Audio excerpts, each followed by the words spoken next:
Welcome to Planning Phase Syndicate, episode 25. Let the past die to become what you are meant to be. Tonight, our show is going to have a couple of different things. Of course, we're going to talk about the road rules.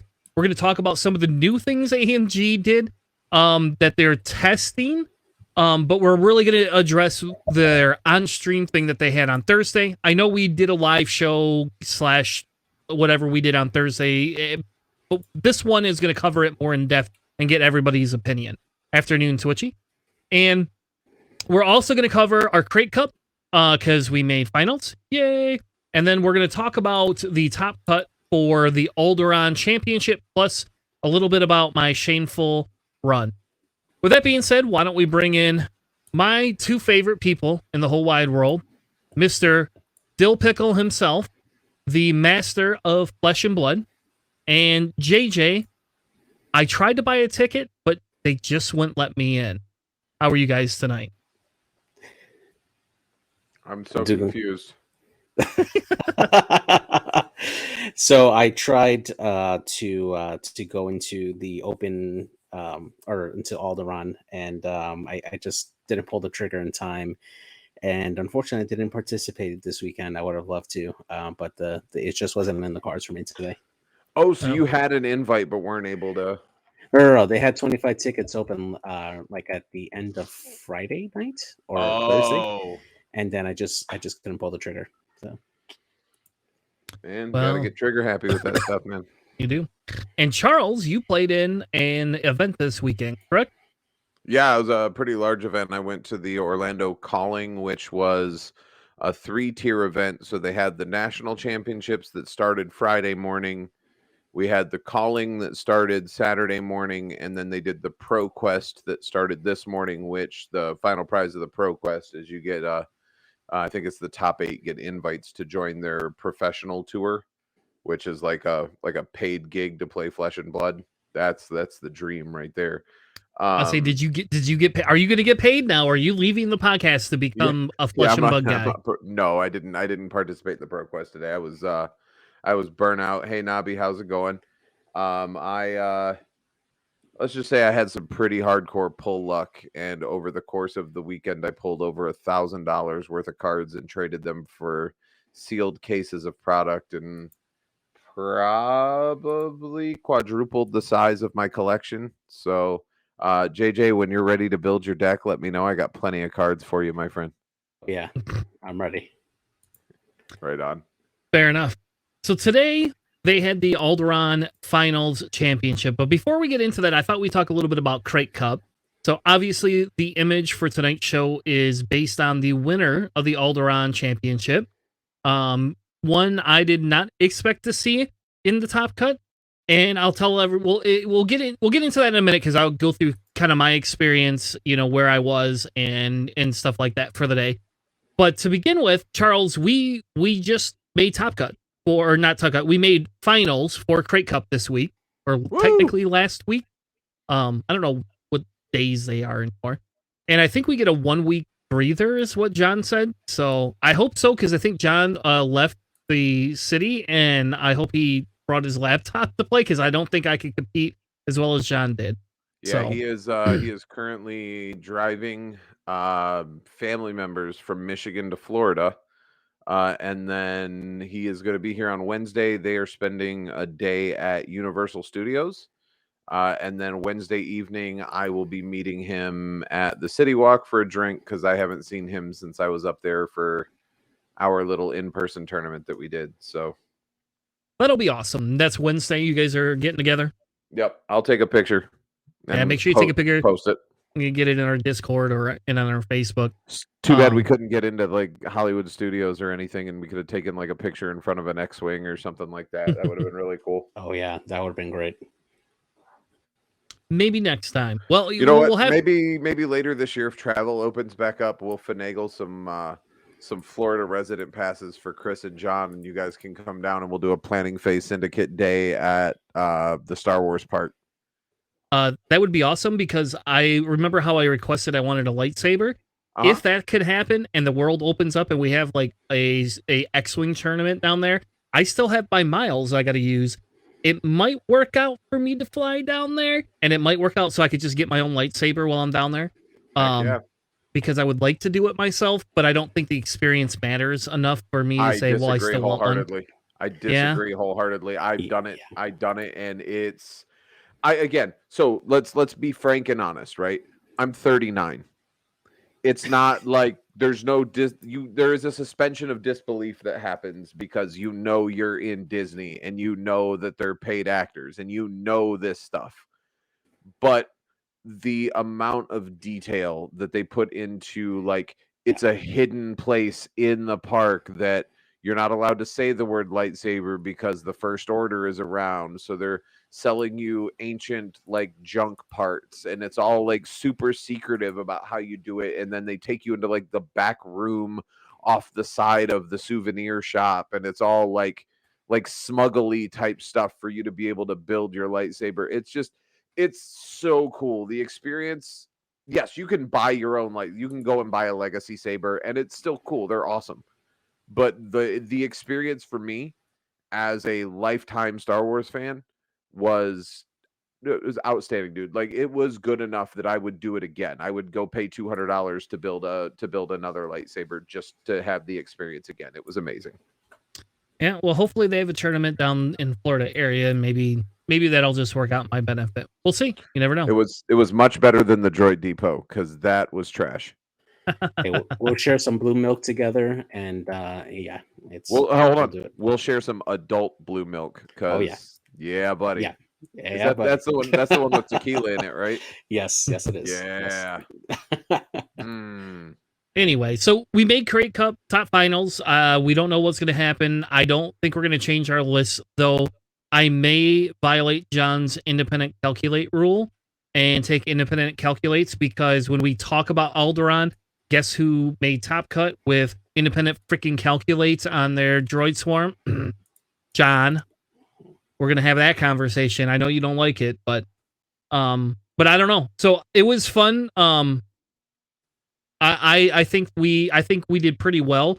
I'm 2-2. Charles is 2-2, and John is 3-1 overall. Thank God for John, because without John, I don't think we'd be. Well, we obviously would not be in the cut if John had lost. No. I will tell you, if they had implemented the no free evades from gas clouds rule, then that one game that I played against all those Jedis, I would have won that game. Oh, yeah. The amount of free gas of cloud evades that dude got, I probably would have easily won that. So yeah, I agree, Nabi. I agree. The droid thingy is kitschy, and I want a droid just so that I can buy the sticker kit online to make it look like Slave 1. But it's not the level of detail that they went into for the lightsaber experience. But Nabi says that you must do it for the experience, Chris. Yeah, I know, but I don't have the thousands of dollars to just get a lightsaber. So it's $199.99, bro. Yeah, but I gotta pay for the plane tickets. You just said you had miles. Just come down. You don't got to pay for a hotel. You can sleep on my couch. We'll see. Well, my wife might not like that too, but we'll see. Maybe, you know what? Maybe when it gets really nasty in Michigan here in January and I don't want to be here anymore, it makes sense. Chris, your wife can't say no if you have to take a business trip. Well, hence why I took a new job, so I didn't take business trips anymore. So unfortunately, that cat is gone. There's a healthcare worker convention in Orlando. Oh, you're killing me. You're killing me, Smalls. Anyway, so yeah, hopefully, hey, Nabi, that'd be kind of cool if we play you guys in Top Cut. So we ran X-Wings, V1s, and then I ran a droid swarm. So we were very swarmy. If we draw Nabi and he's not playing Resistance A-Wings, I'm going to be very upset with him. We can look right now. I bet you we could figure out if Nabi's actually playing Resistance A-Wings. We'll give you, Nabi, you got a few, just one A-Wing. Okay, Charles, there you go. It's just one A-Wing. Nabi, Banhammer. Psh. Gone. All that crap talking about how good they were. Yep, and then he doesn't run them. Tisk, Nabi. All right, so we're going to switch over, and let's talk Alderaan. So next week, and I promise next week what we're going to do is we are going to have the actual breakdowns a little bit differently, right?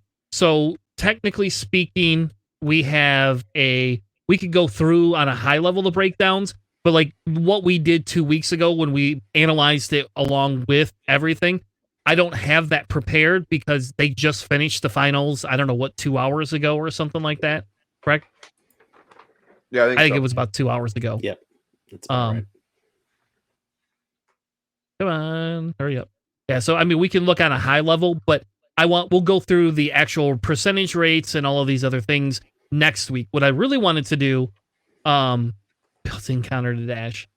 What I really wanted to do is go through and talk about each of the different lists this week, right? Because I think that's important. The question is, do you all want to start with top 32, top 16, top 8? Where do you all want to start with this whole chagrin again?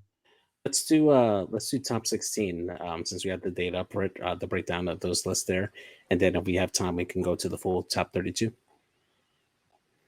All right, so you go ahead and shout out the first one in the top 16, and I'll search the list up, and we'll go there. Sure thing. You should have the doc up already. Top 32. Yep. Yeah, I'm all set. So starting with the very first one here is going to be for our winner, Alex Mogensen. He was running a first order list here. Kylo Ren in the TIE Silencer with extreme maneuvers, sensor scramblers, and ion torpedoes. And then he has Lieutenant Tavison in the Upsilon with nothing on it, and then Breach in the TIE SE bomber with advanced proton torpedoes, ion missiles, counter nets, and seismic charges. Very, very solid list. I actually got to watch the 2 games that he was on, the last 2 games. The second on the top 4, he had this incredible move where he was battling the Django, Grievous, and I forget what the other one was, but essentially Django came in to finish off Tavson. He intentionally took the 2 damages that Django did onto him, basically overkilling him, and he was able to coordinate a boost to or coordinate a target lock into boost into Kylo to get into range 2, and Kylo's now fully modded onto a jammed Django fetch, which he actually used his last action to jam, and he just punished Django Fett, and he ended up taking that in. It was one of the most brilliant big brain moves I've ever seen. Somebody used Tavson for to coordinate that clutch move with Kylo. It was fantastic. Great game. Yeah, and I think there's a couple of things, right? So we talked about Dash being a menace. I heard rumors that Tavison used to be a menace, but I haven't really seen him make a splash. But I played against a list that I thought was pretty dope, where they had Tavison with Gonk Droid. Get this, Gonk Droid on Tavison. Sentintams. No. And then they had Captain Phasma in an SF with the Special Forces gunner, and then they had 2 of the bombers, right? And the bombers are not memorable, but this is what this guy did. 2 things, right? So Tavison, when I finally got behind Tavison with my swarm, which once that happened, Tavison was done for. If you shoot at Captain Phasma, she passes one of the damages off to Tavison. So until you start burning Tavson down, like, it's almost pointless to shoot at that stupid ship. It's just better to avoid it or block it so it gets an inopportune shot. With the Special Forces gunner, when it faces the front, it's a 4 dice attack, right? You know? Then, so Tavson will come in, and I'll tell you how, you want to know how many times frickin' Tavson jammed me? Like, jammed Watt? Almost every time. Just like, hands down. It was like, oh, you're in range? Jam Watt. You're in range? Jam Watt. I can't shoot you, but I'm going to jam you. And it's like, damn it, well, there goes my focus token. But anyway, but towards the end of the match, I finally got the bombers out. One of the bombers off. The other bomber was on 1 health and on the other side of the map. I've got 3 or 4 droids all pointed at Tavson and at Phasma, right? Plus Watt. I'm going to shoot, and they're continuing to just pass it off. Tavson had 2 health left. After 2 shots into Phasma, you could just keep passing 1 damage off every time. That's pretty crazy. And Tafson can then throw a charge to, to use his, special, hey, let me do something. So that he could reinforce, which I don't think really did anything for him, because you can only pass 1 damage, and I stopped bothering to shoot at Tafson. I just shot at Phasma and let Phasma kill Tafson. But, that's how we got that jam off, so then I lost my focus token on Watt. But that's crazy, right? And you can use Gonk Droid that way. If Gonk Droid's active, you could spend your one energy to use Gonk Droid to regen a shield. Crazy. Mm-hmm. Sounds like a bodyguard mechanic that Shizor has in the in the Star Viper, but that is just worthless because there's never anybody that's. It gets even better when you consider that he can equip biohex crypt codes, and he can ignore the range restriction for jam as long as he has a lock on that defender.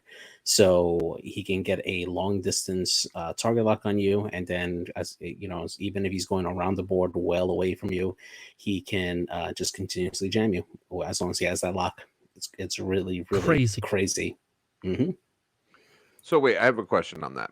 Mm-hmm. So ignoring the range restrictions means that Tabson essentially becomes Manaroo for jams in 1.0 Manaroo. Because when I hear ignore the range restriction, I think that you can just jam outside of range 2. But I would assume that the intent was, and maybe it's just poorly worded, but the intent would be to allow you to jam up to range 3, not just for the entire board, right? The wording on Biohexis says, while you coordinate or jam, if you have a lock on a ship, you may spend that lock to choose that ship, ignoring range restrictions. So that means it can go even beyond range 3. Oh, okay. So, yeah. Now, what's the probability Tafson's going to be beyond range 3 after they have a lock, unless they use Sensor Buoy? But they could use Sensor Buoy, and they could do that. So especially if you have a smaller list, like in my list, if you don't kill Watt, it doesn't matter if Watt doesn't get the shots, right? If Watt doesn't have ships that have calculates on them, it's not as important to take Watt off the board. But if every one of my ships is getting actions, and every one of them has calculates and all of that, then taking Watt off the board means you take that 3 to 4 dice gun that's there off the board as fast as possible. Anyway, so that was the top list. The next one is Joel Springle. And do you want to take it, Charles, or do you want us to? Where are we? This is near and dear to your heart. Joel Springle. There. We got Scum X-Wings. I'm kidding. There's no such thing. But it's about as close as you will ever get. It's the Kiraz fighters, but instead of doing the I-1s with Torkel, he instead went for the I-3 Black Sun Aces and threw Predator on all of them. And while I was not able to watch it live, I fully intend on going back and watching the replay because this seems like it's oppressive. Yeah, there was only a few 6-0s, and he is one of them. Yeah, he was first in Swiss. In his interview, when they were interviewing him at the end, he said that he had won all his matches, like 200 to whatever points he gave up. So he was like winning, like taking them off the board. And I saw the match, or at least the end part of the match, where he was facing off against the dash list in the top 16. Just a master of just the way that he set up his formation. He called it the Snaggle 2 formation, where he would have 1 in the center, 2 facing at a 22.5 angle, and then 2 outer ones at a 45-degree angle. And he was catching the bullseye for the Predator as he was coming in and like just hurting the opponent's list to wherever he wanted to. And man, he was just that was a masterclass on finding T-Rexes, not for nothing. Yeah, I couldn't believe love it. Them. They're terrible, but I love them. Yeah, he was super good at it, man. Holy crap. And it's an easy list, right? There's not a bunch of upgrades. It's 5 ships with Predator. That's it.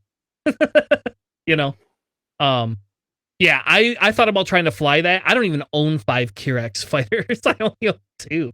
So I do. You You do? You own 5?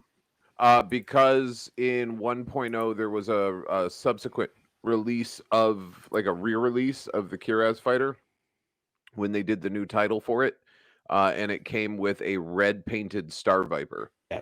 And in that pack there was like an upgrade, and I needed multiple copies of that upgrade. Harpoon missile.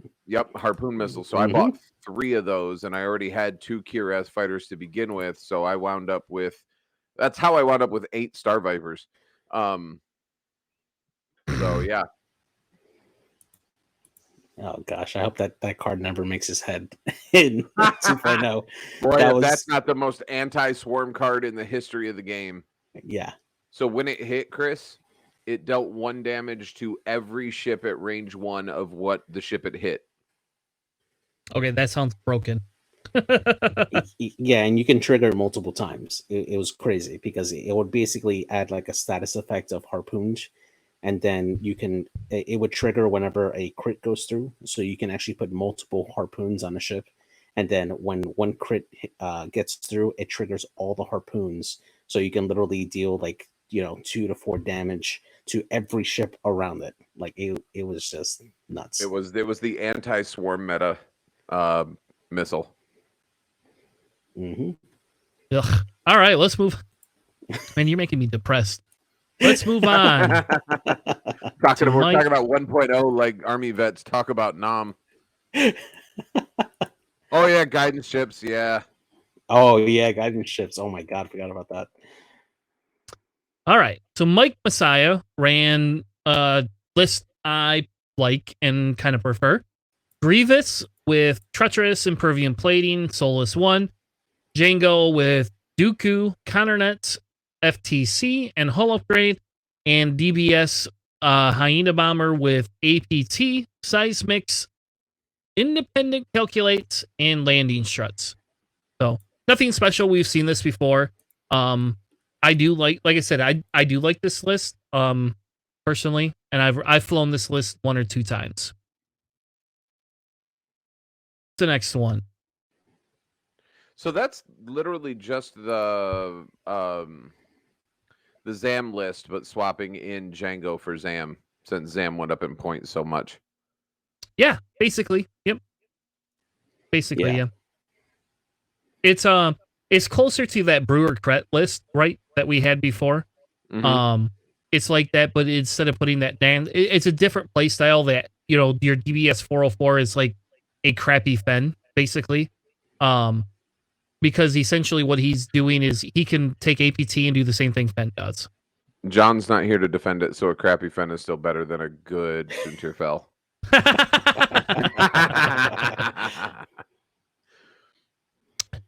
All right, I'm not going to bother to counter that. I'm just going to keep moving.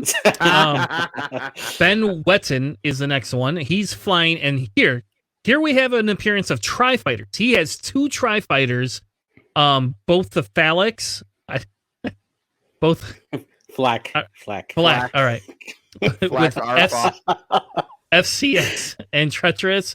Then he has 1 Hyena Bomber with probe droids, landing struts, and plasmas. And then 3 Vultures with discords and grappling struts.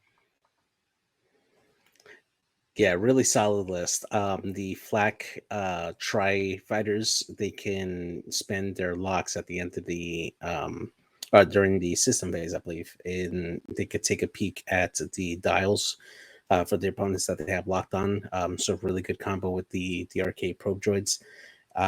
They can help set up those Discord missiles for the Vultures because you have advanced knowledge on where they're going to go, and the Separatist bomber could just park and just set up a plasma torpedo, whatever it needs to. So it's a really solid list. They can really punch in damage. Yeah, I kind of like this, and I think this is good. Again, I should stop running Separatists because it feels like that's all I run nowadays. But this is definitely something I want to try because I've wanted those Tri-Fighters to be good for a while, and I've never been able to make them, be good and live. So, all right, who's their next one? Nicholas God. Really? Yep. Oh, that was what do we Ben think? Wetton, right?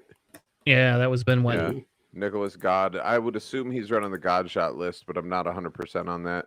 Yep, that what he ran? it's almost the same one. Yep. You want to? One of you want to So, take it? Yeah, I got it. It's scum. Back off, JJ. Damn.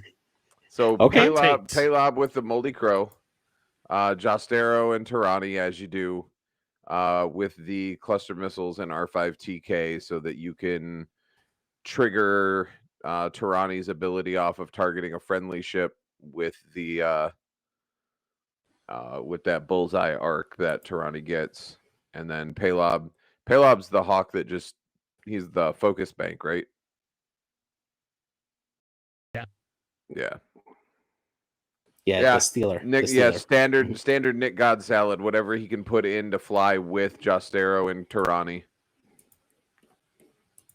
So Dalen Oberos is a unique choice, right? We've talked about that on the show more than one time now. I think that Dalen is a unique choice. Again, it's not something that you see very often. Especially, not only do you not see Star Vipers very often, but it's either a generic or Guri, and there is no in between. But Dalen is the one that John flew in one of our first community challenges, where after you complete a maneuver, you can rotate 90 degrees for stress. So you just fly it with elusive and do the best you can. But it was a lot of fun. I know. I had to face it. Oh, did you? How did you do against it? You know how I did. I had Vinny or Rose or somebody. I had some stupid bomber. That's right. I'm sorry. I thought you meant you faced it in Alderaan. No, no, right. No, you had to play against that. Yeah, because I built your list for you. That was the hey, we're gonna build crappy lists for each other and then force each other to play them. So I gave you the mobile fortress. Yeah, see how well that took off for the show. All right, JJ, you want to take the next one? It's Beren Mangu. Yeah, so he was flying First Order. Another appearance of Taz in here with Sensor Buoy Suite, and then 3 First Order TIE bombers with feedback ping and advanced proton torpedoes and proximity mines. And on the 2 games that I saw him, one before the cut and one after, just setting up that feedback ping with Sensor Buoy Suite, really, really strong, because he would park it behind an obstacle, and then it would be like close enough for when the opposing player would get close to it. It would trigger feedback ping, which sets up the advanced proton torpedoes, and then they would have double modern shots. And he definitely used it to great effect. Really solid list. All right, who's our next one? I think it's Tim King is what I'm seeing. Mm-hmm.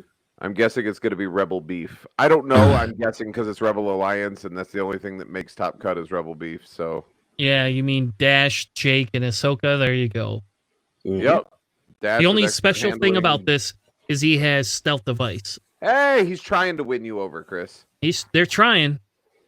Still hate Dash. Fuck Dash.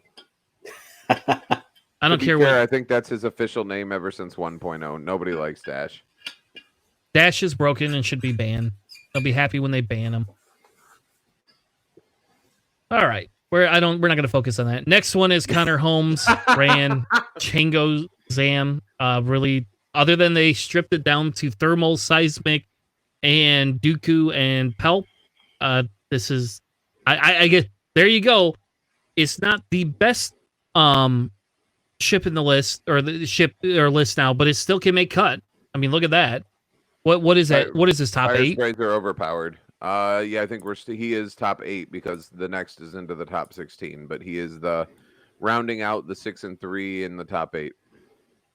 Now it looks like there is 1 Zam ship, a crew,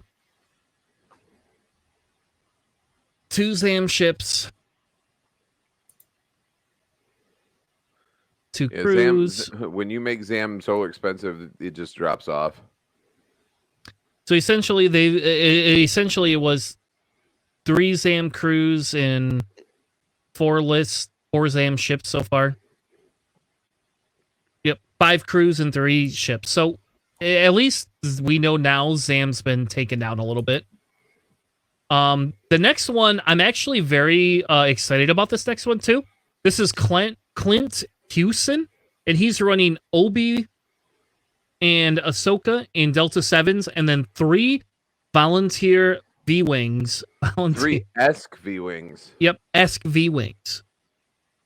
So I know what Besh does because obviously I fly Besh. But JJ, what is you're like the mental genius when it comes to knowing what the text on every card is. So what does ESC do?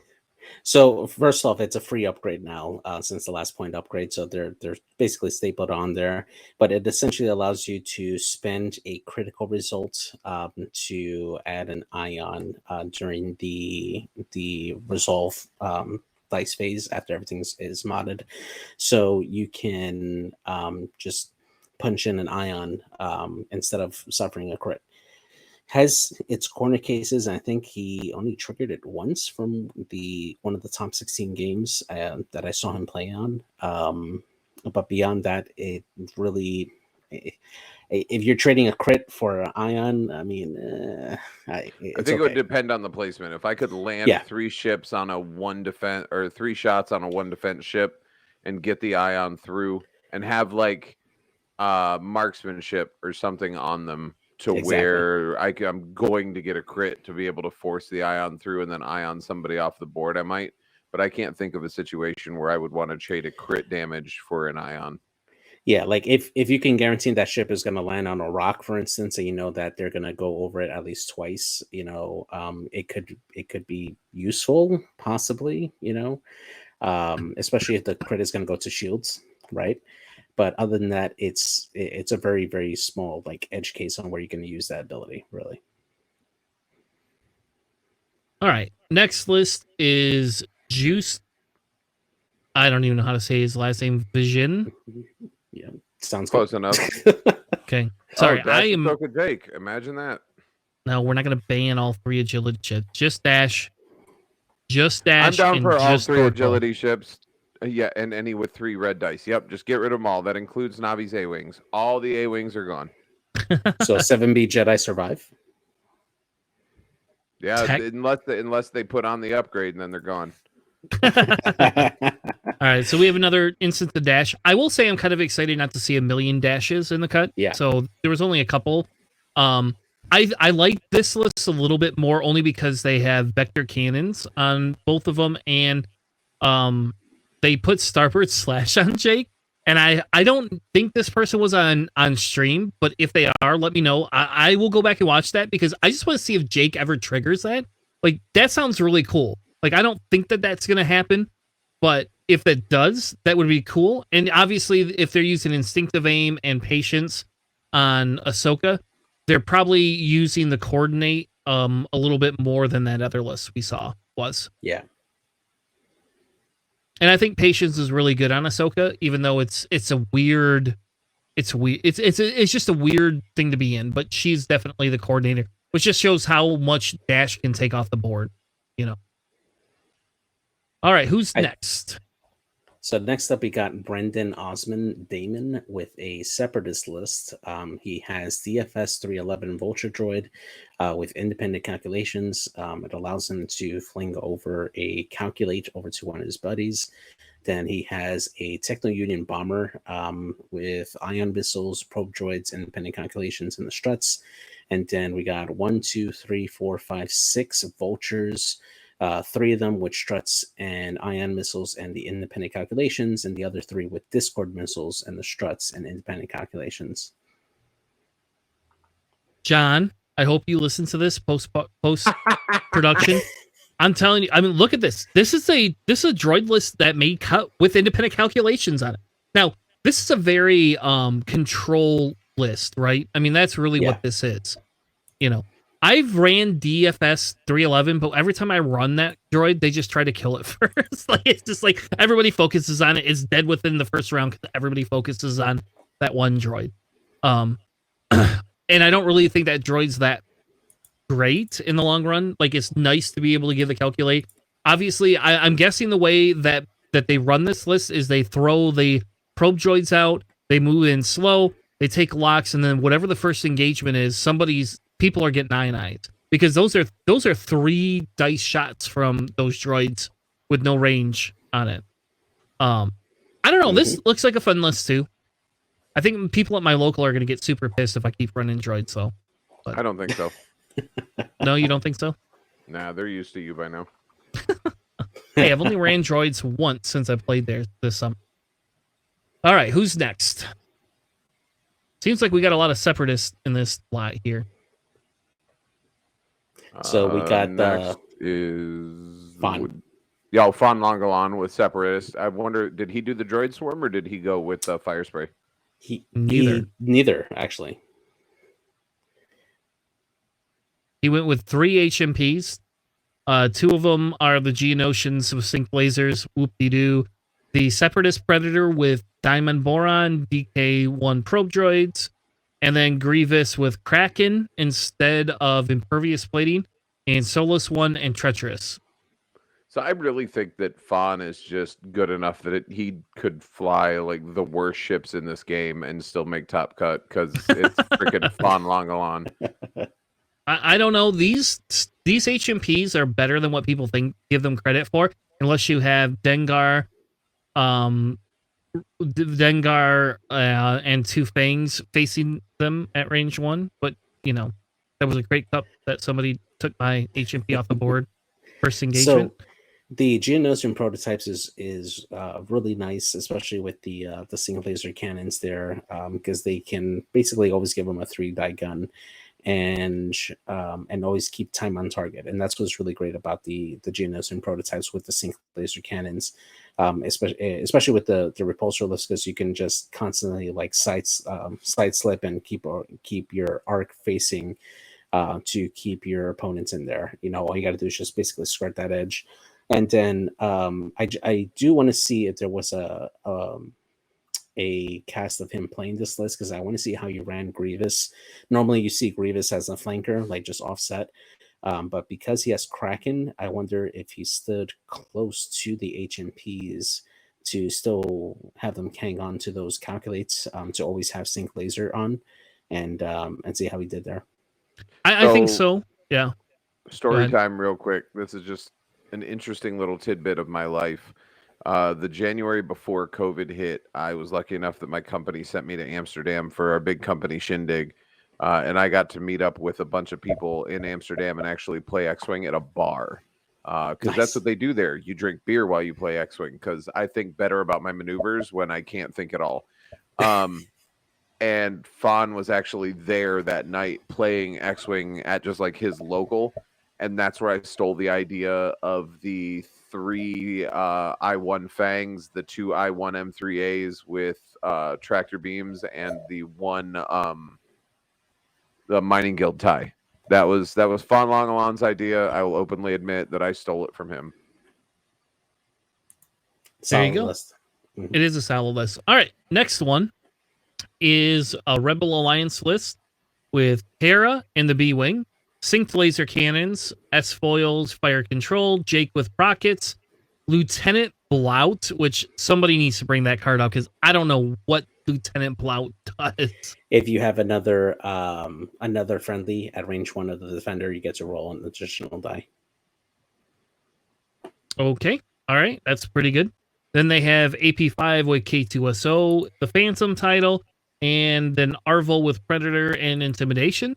I think this is a cool list too. I've not seen this combination before at all. So, and I hope they put this guy in personally. Yeah. The Arvel combo with Blount, I mean, you get Arvel in. If you land the block with Intimidation, you now have turned on Blount's ability to roll 3-die shot, and they're rolling 1 less. And then you get hit by Arvel. And it's definitely a really good list when you set it up right. Cool. All right. Did we lose Charles? We lost Charles. All right. Next one. Do you want to take the next one? Yep, absolutely. So we got Daniel Lim, which is Isofane, running Separatist Alliance with Captain Sear, with Solus 1, the DFS 311 Vulture Droids, and then 6 Separatist Vulture Droids with struts and independent calculations. Very, very, very strong list. I've actually, I was actually working with this list in the beginning when he first came out with this, because he was looking to like try out this particular archetype with independent calculations. with Seer and independent calculations, if you get someone in bullseye, you're punching in damage. It's a very, very offensive list. It does a lot of damage, and if you can't take out the drones early, they're going to do some serious damage to you over time. So it's a really, really good list. Yeah, it looks like we have 2 now in Stop Cut the Head independent calculations, John. All right. Yeah, there's nothing special other than the independent calculations I wanted to point out. Who's the next one? JM Cousin now, I think. Running a Galactic Republic list. He has Sinker, Arc 170 with R4P Astromech. I haven't seen Sinker in a while. 2 7-squad veteran Arc 170s, one with Mark Sable Closure with the R4P Astromech, the other one with Intimidation with veteran Tail Gunner and R4P Astromech, and then another Arc 170 with March Sable Closure and R4P Astromech. Really solid tanky list. Sinker providing those rerolls to his other Arc 170s, and then he has that one Arc 170 that just kind of leads the way to set up the intimidation for the other Arc 170s to just pound in. Really interesting to have Mark Sable Closure on the Arc 170s. I'm guessing that he probably chose either gas clouds for whenever he absolutely needs to go over it, just so he can add on the strain to his opponent when they go through, because Mark Sable Closure actually affects enemy ships from range 1 to 2, and with a medium base, that is a wide arc. So you can get some strain early, especially on lower initiative ships that can't shake it off, and then you just punish. So it's a nice archetype there. Yeah, I've never ran. I don't think I own 4 arcs. I think I own 2. I actually do think I own 2 arcs in the Republic, but I think that's it. I think I bought 2 of them because I wanted to run 2 of them with Warthog and some Jedi at some point. Yeah, Navi, they're good. The answer to the independent calcs discussion is me and John for Krayt Cup have been discussing whether independent calculate is worth it. And I'm running Watt and 7 drones with K2B4 and Solus 1 on Watt. And I think that the independent calculates are underutilized, and I think that they could actually be pretty amazing for what they do. But John is not sold on it. John thinks the share calculations are better. And I'll be honest, my playstyle, because it lends to that, because I do technically barrel roll calculate quite a bit, which that's just a playstyle I have. So I think this playstyle with droids, not barrel rolling and taking the independent calculates, and just running block, I think is pretty good. I don't know. I hope they have Daniel Lim on video, because it'd be fun to see that. All right, the next one. I'm not even. You want to pronounce the next one? Matija Mandurov. Yeah, sounds good. Running Resistance, Poe Dameron in the T-70 X-Wing with integrated S foils and jamming beam. It looks like this is the Heralds of Hope Poe Dameron, because it's a cheaper one for $55. Then we have Just Pava with M9G8 and integrated S foils and jamming beam. M9G8 is the locker friendly and gets a reroll on attack die. And then a Red Squadron Vet with R68. So I actually have to look that one up. And then Kazuto Ziono with R5 Astromech.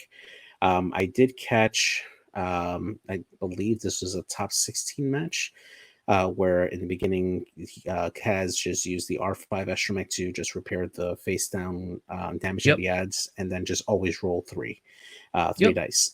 Really solid list, and it gets a ton of double mods all the way around. So, do you know what the R6D8 droid does? I do not. That one eludes me. Okay. So, I believe, I should probably double check this. I believe that is the droid that, for one of the lists I played against, that is the astromech that I actually had to deal with on Poe. And what it is while you perform an attack, you may re-roll a number of attack dice up to the number of friendly ships at range 0 to 3 that had that defender in their bullseye. So I played against a Poe ZZ Ray list. And, Ray has droids in their bullseye almost all the time. Poe was able to get people in bullseye. I got decimated by that. Ray, well, some of it was Ray just couldn't die. The other part is I couldn't roll an evade to save my life, at all. I think I rolled 7 evades that whole game, maybe 9. Ouch. Yeah. I had hot red dice, but I still couldn't take. I mean, you can't take Ray's hard to take off the board. That R6D8 droid, it's unique, thank God. But that droid, I'm Poe, I'm kind of surprised to see it on that red squadron. I would have put that on Poe in a heartbeat. That is a really, really good astromech to have on a Poe Ray list. It really is. And only 4 points. That's pretty good, I gotta say. Yeah, I've never seen that run before, so I think that for me that was new. But every time, and then I had to make him pop his bullseyes every time. I was like, no, pop the bullseye. Come on. I want to see how many. Oh, you got 2. All right. You got 2. All right. Thanks. 2 rerolls. Poe, if Poe's at range 1, Poe's hitting 4 dice, 3 hits at minimum every time. No questions asked. It's just, it was an aggressive Poe. That was. All right. Do you want to go into top 32 or shall we move on to our next topic of discussion? Let's do a few more lists, and hopefully Charles should be back by then. Okay. So next one was Linus, right? Yes, that's right. So we got Linus Falkstall with the First Order running Hollow in the TIE BA Interceptor with Proud Tradition, Backdraft with Proud Tradition, and then Kylo in the Whisper with Predator Enhanced Jamming Suite, and then Breach in the TIE Bomber with Cluster Missiles and Bomblet Generator. And actually, this was a fight that I saw actually with Matija, if I'm not mistaken, where these two faced off each other and they just jousted. And man, that was a slugfest. Wow. I think that match was over in probably 35 minutes, 40 minutes. It was fast. Yeah. And I can imagine. So this is kind of a typical, we've seen this type of a list before. I think Hollow's a little bit awesome of a choice in this list. Backdraft obviously does backdraft work, and backdraft's kind of that filler. It's a little weird to see Breach with only cluster missiles and bomblet generator on there, but maybe it's an anti-swarm tech, Maybe that's what that was. And that's kind of how he used it, because he ran Breach in there to try to get the double cluster missile shot, which he did, but then immediately died after that, because that was the first ship to go. I think that it was the way that he had set up, he basically tried a pincer movement into the a 4-box formation for the resistance, and the resistance just fired back and took out Breach before he can lay out any bomblets. But yeah, it's definitely anti-swarm tech, I would say. Yeah. So the next one is Thomas, and this is one that I had been toying with actually. 6 Loyalist Volunteer V-Wings, all with proxies and Besh, and 2 with Sync Council. I like this list. I think this list is good. Personally, I really like this list. I don't own 6 of these to actually ever put this on the table. So I look at this, I'm like, man, where's R2D2 and the ion turret? Ooh, I wonder if you could fit R2D2 and an ion turret in there. I think you have to drop the proxies for it. Yeah, I think you're right. The two up top. Yeah. Oh well, but yes, it is very similar to Charles's list, hands down. And that's again, when we were testing for Krayt Cup and different things to get Charles into a different faction that wasn't Scum, that had some consistency to it. Because the problem I have with Scum is Scum either works really well or has a 50-50 ratio, but outside of M3A, Scum is not always the most consistent faction to play. You know, they can win, right? Especially when Zan was cheap, but they were not as consistent as, you know, something like this. This is an easy, very consistent list. You're rolling 2 dice, you're getting target locks to dump, and you're hopefully dropping mine. So I think this is a pretty good list. They're very fast. They can close in on you quickly, and they can get out of there quickly as well. And very maneuverable list. Yep.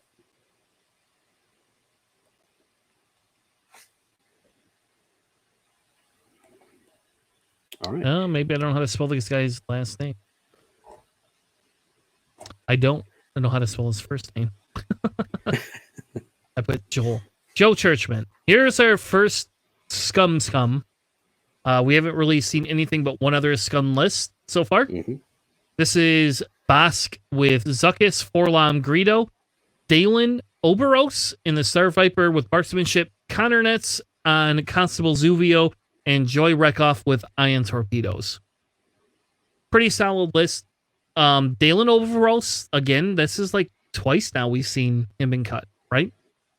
Yeah, that's right. I mean, he's a cheap enough Star Viper that can just fly in and just turn around on a dime.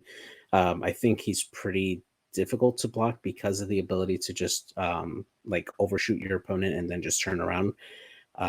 He's a really solid ship. I definitely like to pair him with Outmaneuver when I can because it's just easier to get around the list like that.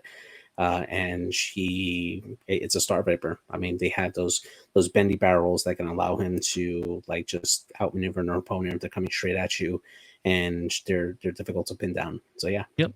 And in fairness, he was top 6 in Swiss. He was 6 in Swiss. So he had 1 loss. He was in Swiss, top 6. I don't know. I think this list has a little bit more legs. You know, than before. I'm not super sold on Joy. I guess I get Joy in the Ions. I get it because it's just a consistent piece, but I do wonder if there's something you could do differently with Joy, and maybe put something a little bit different in there. I don't know. I do like this list though, and I'm happy it's unique. So yeah, I think it's just that the attraction for Joy is just that she's just so much cheaper in terms of like her points cost. Because all the other Fangs, they're like in the higher 50s. So for what he's trying to accomplish with this list, he wants to keep the 4-ship like archetype for this, and Joy is the one that has the points that could just fit right into that into this list and allow for upgrades on the other ships. So I think that's what her value is there. She's a cheap I4 Fang fighter that basically has Wedge's ability for 2 shots, and she can really put in some pain when she gets out of range 1. So yep. Next one is Chris Burnett, and it's the same resistance list we just saw. Yep, pretty much. Good list. Solid list. Mm-hmm. Yep. Like this. I do like this list a lot. You know, if I'm going to run resistance, this is better than being scummy and playing a raid list. There you go. Yeah. All right, who's the next one? So we got Jonathan Hall running another Scum and Villainy list. We got 2 IG-88s. The first one is IG-88B with Elusive, Jamming Beam, Auto Blasters, Seismic Charges, and Contraband Cybernetics, and the IG-2000 title. B is the one I believe is if you miss a shot, you get to take a second shot with a cannon. IG-88C with Elusive, Jamming being Auto Thrusters, Seismic Charges, Contraband, and the title. C being that if you boost, you gain a free evade. And then Nonlum with Auto Blasters, IG-88D, and Dengar. And what's nice about this particular combo is that Nonlum can really help pin down ships that get away. Like he acts as the closer for this particular list, because he can just point his primary arc somewhere else, and then just the auto blasters out the front, and then he has the abilities for the other ones, the other ships, to take a second shot after he misses, and then Dengar for the reroll. So that's a really nice like piece to pair with the other aggressors. Yep. I like that list. I like, we've been talking about how you could run 2 aggressors super fat, and I always hate that. I just don't like that. That's just a really good option. I really do like this one. Mhm. Next one is Daniel Wachnick, and he ran a Kylo Ren and a silencer with sense and sensor scramblers. Lieutenant Tafson, again, with Gunk Droid. And here's the Captain Phasma with Fanatical Special Forces Gunner, Fire Control, and Angle Deflectors. This is, like, that Angle Deflectors works with the Tavson, right? Like, you can use that and pass that damage off. That's how that works, correct or no? Yeah, so angle deflectors allows you to take the reinforce action for Phasma. So you reinforce like towards where you're going to get the majority of shots. Most ships that are shooting 1 or 2, they're shooting 2 to 3 dice at you. You reduce it down to 1 or 2 hits, and then you can just pass it off to Tafson. Tafson gains his ability, passes off a focus, or in this case, most likely a target lock, over to Phasma, and boom, you're just generating that offense back at your opponent. It's really, really good. Yeah, I like this. I'm tempted to run this. I'm tempted to run this at my local. Yeah, I think I'm gonna run this at my local too. This looks a lot of fun. Yeah, like even if I'm not as good as this guy, it still looks super fun. Mhm. Christopher Benson is running 6 A-Wings, not Resistance ones, Rebel ones, all with vector cannons. One of them's a generic Phoenix with Intimidation, 2 Green Squadron, 1 Derek. I don't even know what Derek does with Crack Shot, Arvo with Intimidation and Crack Shot, and Sabine with Crack Shot. I'm not sold on the Crack Shots, not at all. I am sold on this list though, and I have ran 6 A-Wings before against Charles, and they do work. They really do work, especially. I know people are like, I don't like the vector cannon. I like vector cannons on those A-Wings. And they really do work that you miss. And I get it. Yeah, you can outmaneuver and get the stupid crack shot. I just, crack shot's not my, it's just not. I would put different types of missiles on some of them, I guess. But just me. Yeah, Derek's ability allows him to remove a red token from himself whenever he acquires or spends a lock. I think he's just there just for to help with shots later on. He's in initiative 3, but yeah, definitely a solid list. And this one actually went 6-0, and this was actually the top rebel list at the end of the cut. So yeah, I like this list. I think this is cool. David Shabbat is the next one. You want to take it, JJ? Yeah, another Scum and Villainy list. We got OT in the Fang Fighter, Cavill with dorsal and ion missiles, Captain Nim with Gamut Key, and Talabane Cobra. I thought this was a bit of an odd list because Captain Nim with no bombs, but he has Gamut Key. So it's interesting that he's using Gamut more like a token or a crew carrier for token stacking. I would have never thought to use Nim like that, especially without bombs. But hey, I mean, the Skurg is a 3-die attacker, and he has 10 hull and or 10 health. He's solid. He's pretty solid. So just to see him being used in this capacity with this, I mean, you got 4 I5s here in this list, and you're putting in some serious damage. I mean, Cavils is throwing a 3-die dorsal turret, if not 4 dice, if you're at range 1, and then the control piece with ion missiles out the front.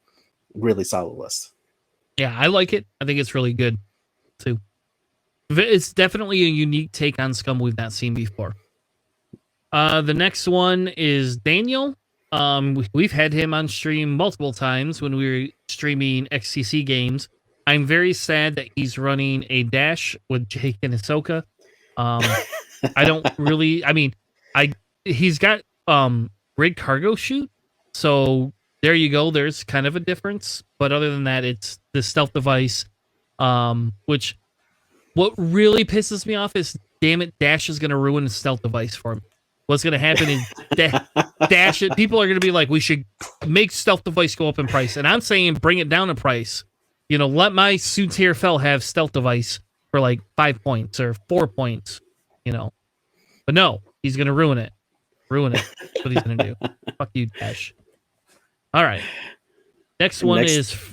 Go ahead. Frank Petersi. I'm going to go with that. Rebel Alliance running Corn Horn with Pattern Analyzer, Fire Control System, Proton Torpedoes, and R2 Astromech. Instinctive Aim sends Proton Rockets on Ahsoka and then Proton Rockets on Hera A-Wing. Really interesting take on this particular build for Corrin. You know my preference. I like the elusive Pattern Analyzer Corn Horn just for that economy and mods for defense.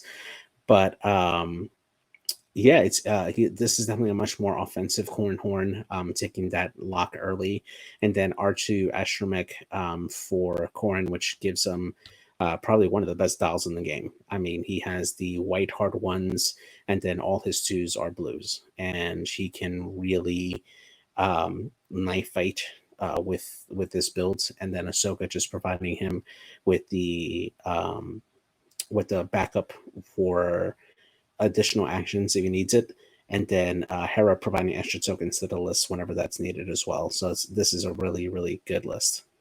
Yeah, I like this list. I've ran something very similar to this.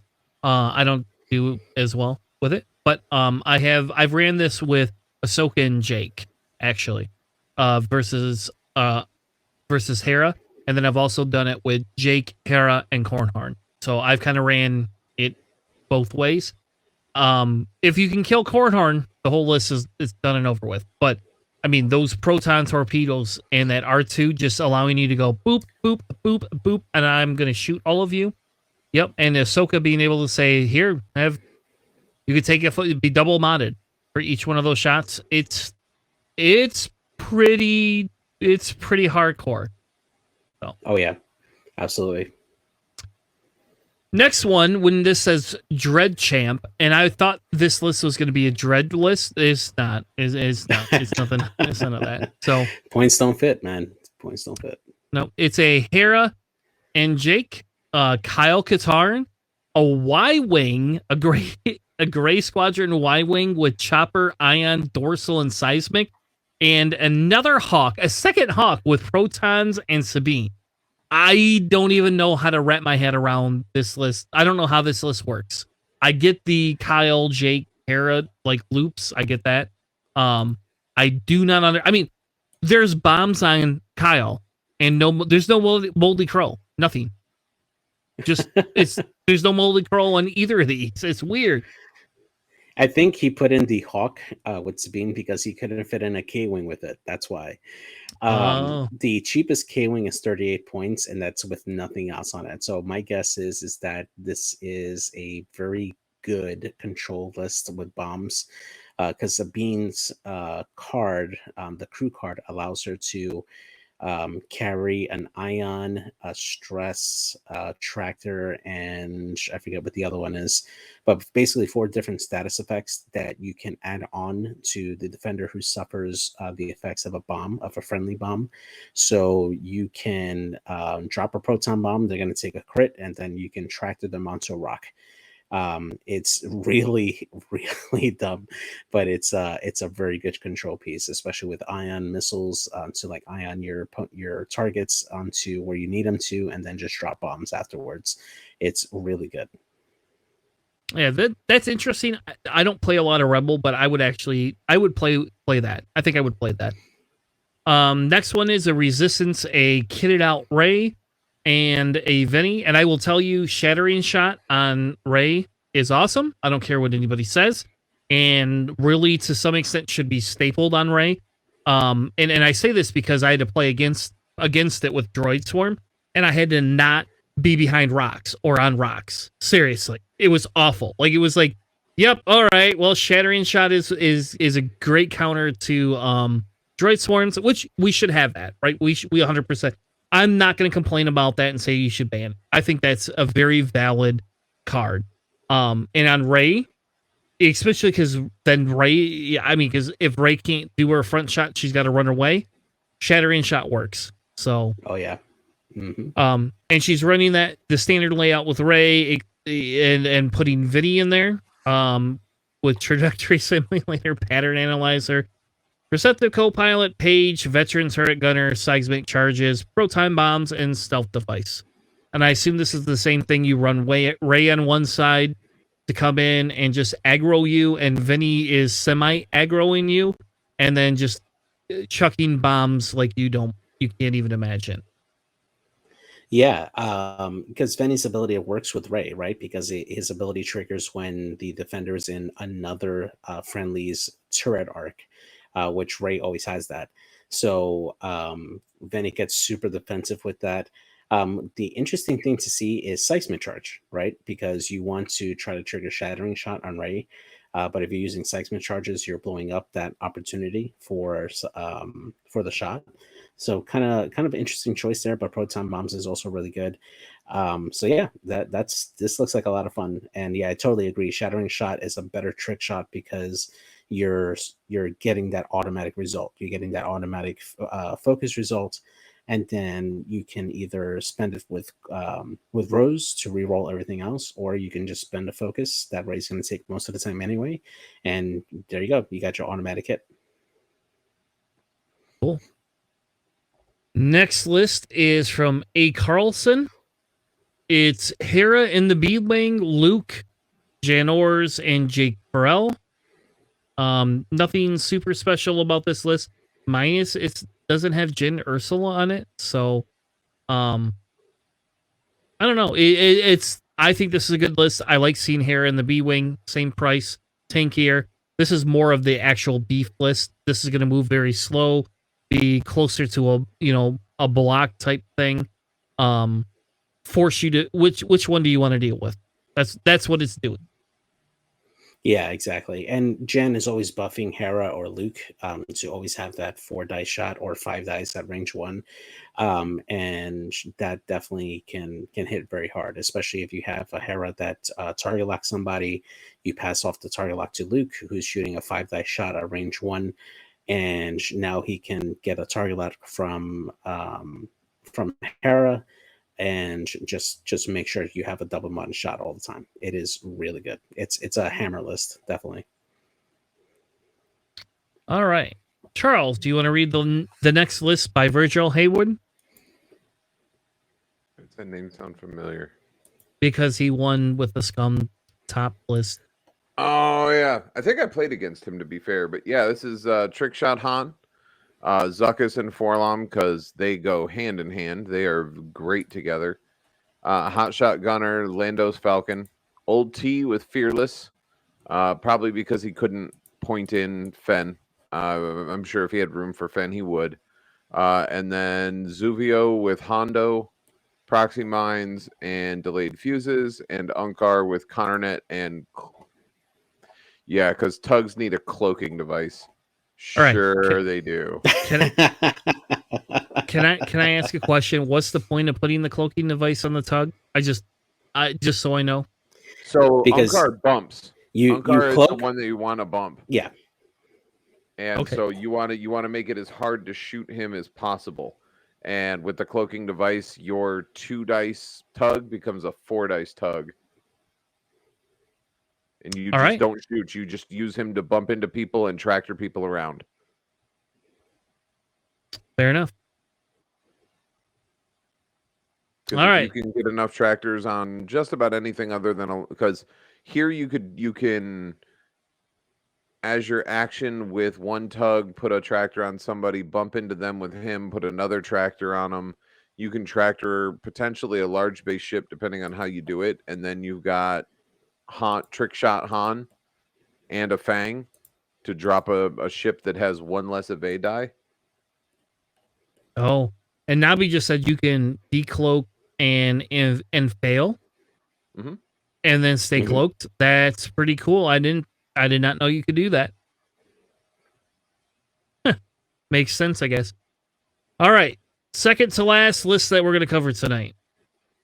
Mark Agente, JJ, I don't know. I guess you guys go Uh, over this list. I don't know if there's anything special about this. so This is a beat stick list. That's what this is. yeah, yeah. So we got Boba with Fearless, Proxy, Contraband, Shield, and Hull upgrade with Marauder and Veteran Tailgunner. This is a 12 health Boba Fett that has mods no matter where you're coming at from. Yeah, he's a nightmare for anybody to deal with, because if you chase him, he's going to drop a proxy on you, and then he's going to get the Marauder reroll right behind you. If you cut at him, he's got Fearless, and then he can turn around whenever he needs to with Contraband Cybernetics and still get mods. Boss this is the punishing boss with Zam and Gamut Key and Greedo. So he's throwing 3 dice at you. If he gets through, he's going to add in an additional hit with the Greedo conversion, and if he dies, he's going to do some damage and hit everybody around him. So this is just pure punishing, like just hammer. And that is because it's a large base. The range 1 bubble for Dead Man Switch is ridiculous. Yep. Oh yeah. All right. The last list is Cock Bang, and essentially it's 4 blue squadrons with BB Astromechs and Rose with C3PO. Wow, you weren't lying. Okay. Sorry, I'm 12. Leave me alone.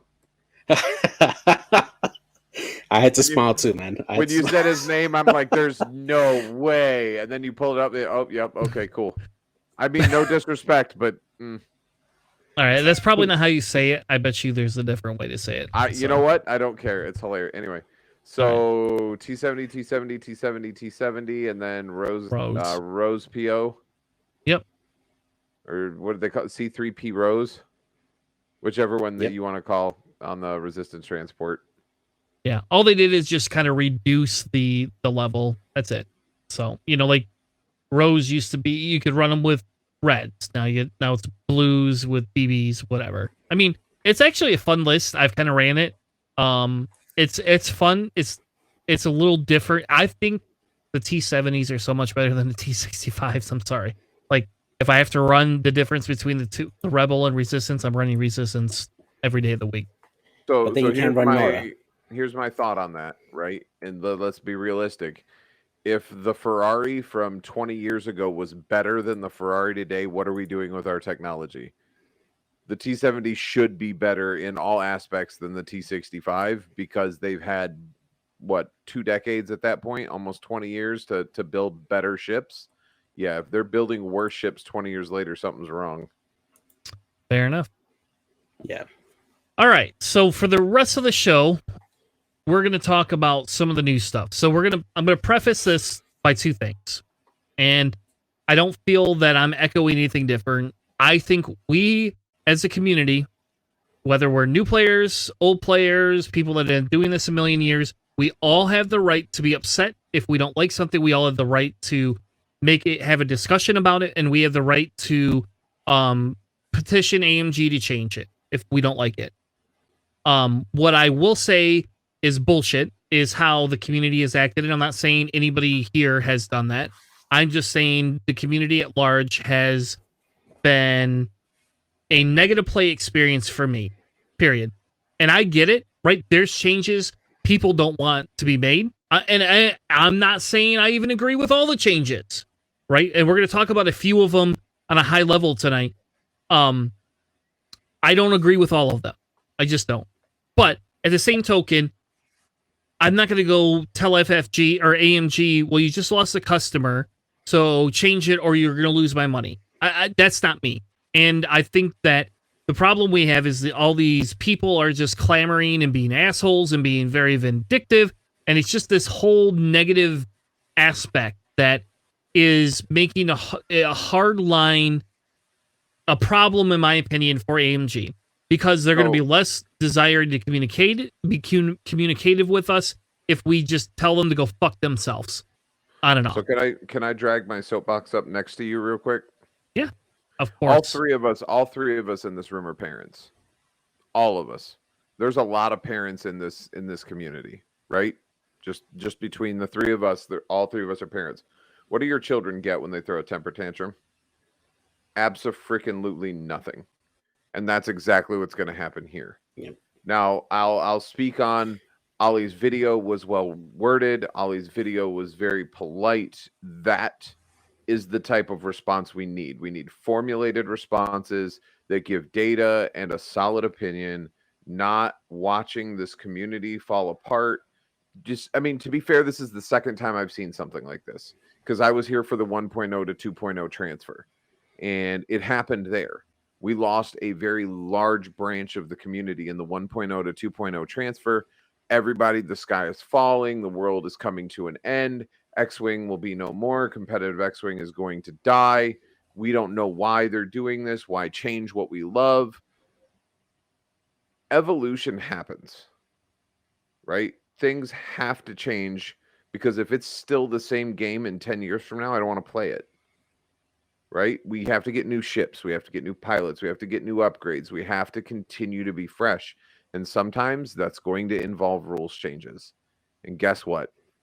Sometimes you're not going to be okay with it. And like you said, Chris, 100%, it's okay to not be okay with them making changes. But until you have the opportunity to sit down, to test it, and to do a different thing, like, give it a shot. Yes, it might be terrible, and maybe they'll back off of it in the future. But right now, there's no official OP, right? Right now, there's no official, like, rules. There's no tournaments. There's no gatherings. There's nothing. So if you don't like it and you're running an online tournament, don't use those rules. Until we're sitting down in person at major tournaments and it's having a negative effect on the game, they're not going to change anything. Because right now, there's no data, technically speaking. Yes, there are online tournaments that are happening, but we can't acknowledge those. On a public forum, what just happened this weekend at Alderaan never happened. The 10 previous tournaments, no one knows what happened on them. They don't exist for the purposes of legal liability. So there is no data, there is no understanding. Until we get back to playing, nothing's going to change. That's my soapbox. I'll shut up. And real quick, and then I'll pass it over to Psych J. But so I agree with that, Charles. And you know, to caveat that, like, our local had a conversation about whether we're going to adopt some of these rules or not.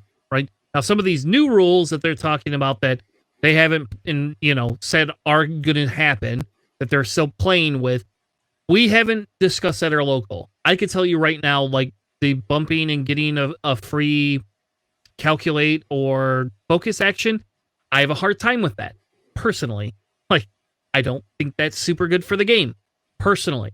But our local had a conversation about whether we're going to run road rules or RPOs. We decided that. We made that decision. And we had 12 people, and now I've only got 6 people signed up for League, right? And we're going to meet tomorrow night. And when everybody's there, if people want to play League and they're saying the only reason we're not going to play League is because of road rules, we just may change it, because it's our money. It's us making that decision. We can do that.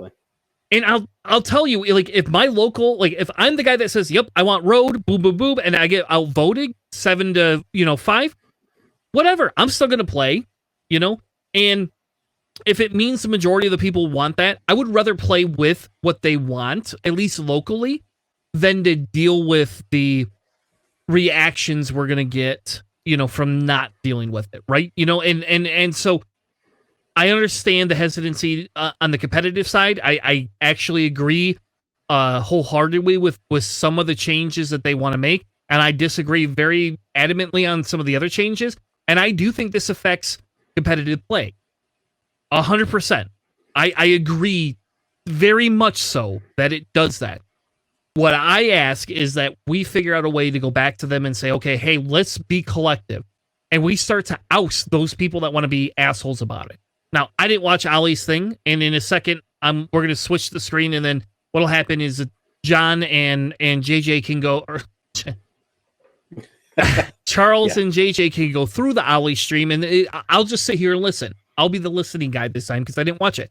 I'll get your guys' reactions because I think we need to have that conversation about competitive play and what it means in the future. And yes, if they turn the game into what competitive play is for MCP, I'll be honest, I have not played MCP yet. I will play it if somebody wants to host it on TTS or meet me in person in Michigan, and I'll play the damn game and make an assumption between the two. And maybe that's something I should just do anyway. But if they try to soften competitive play, I will have somewhat of an issue with that because I did get into X-Wing for competitive play personally. That's personally why I actually got into it. But that's me. That's not everybody else.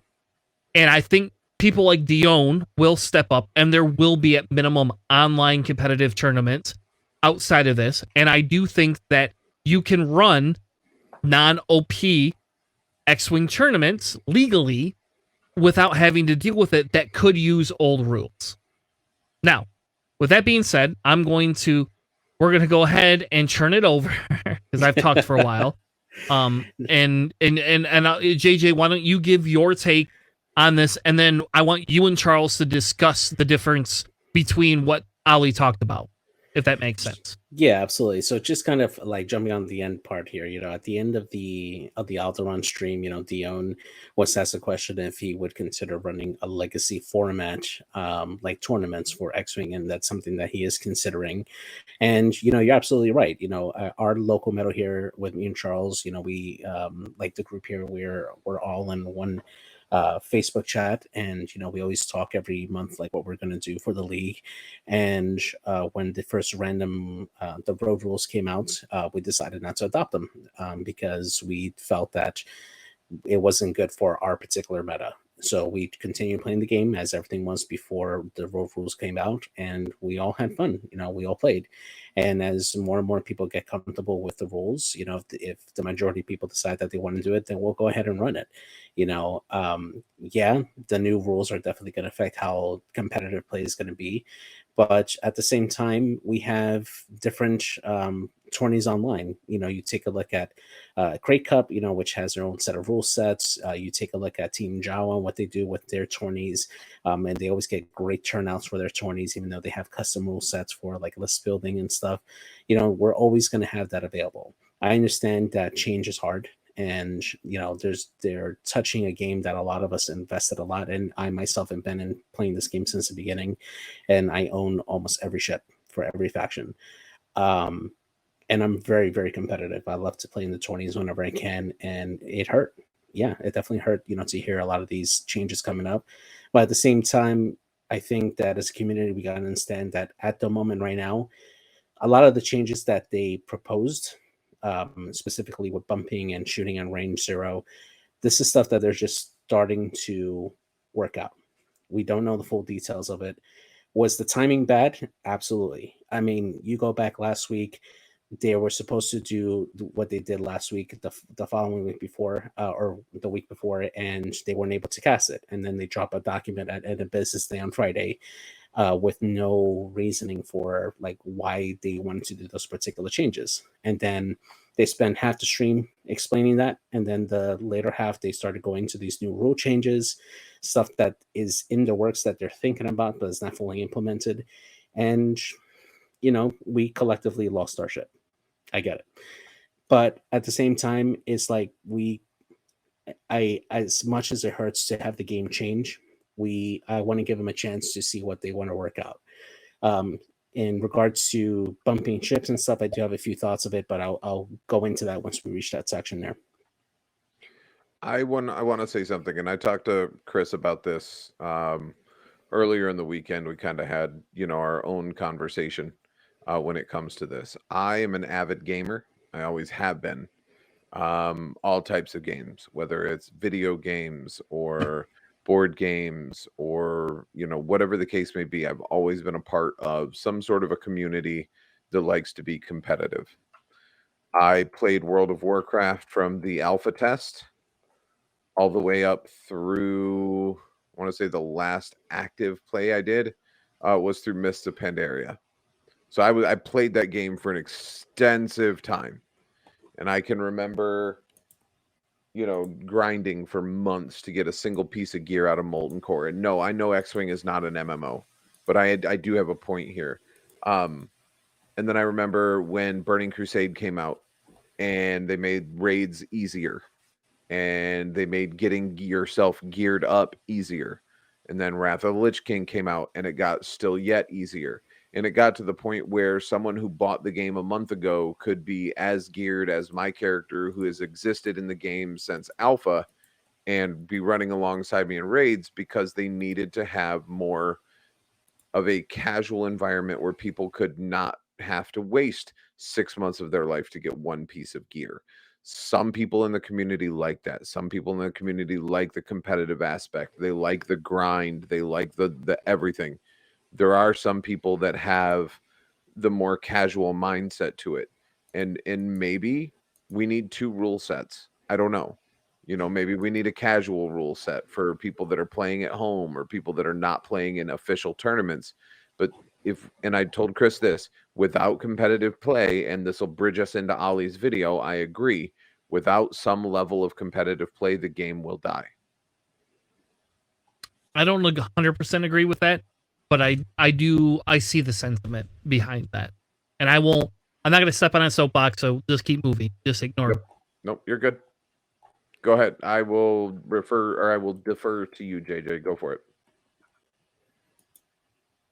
So how about we go first for the new rules changes, and then we can go into the video.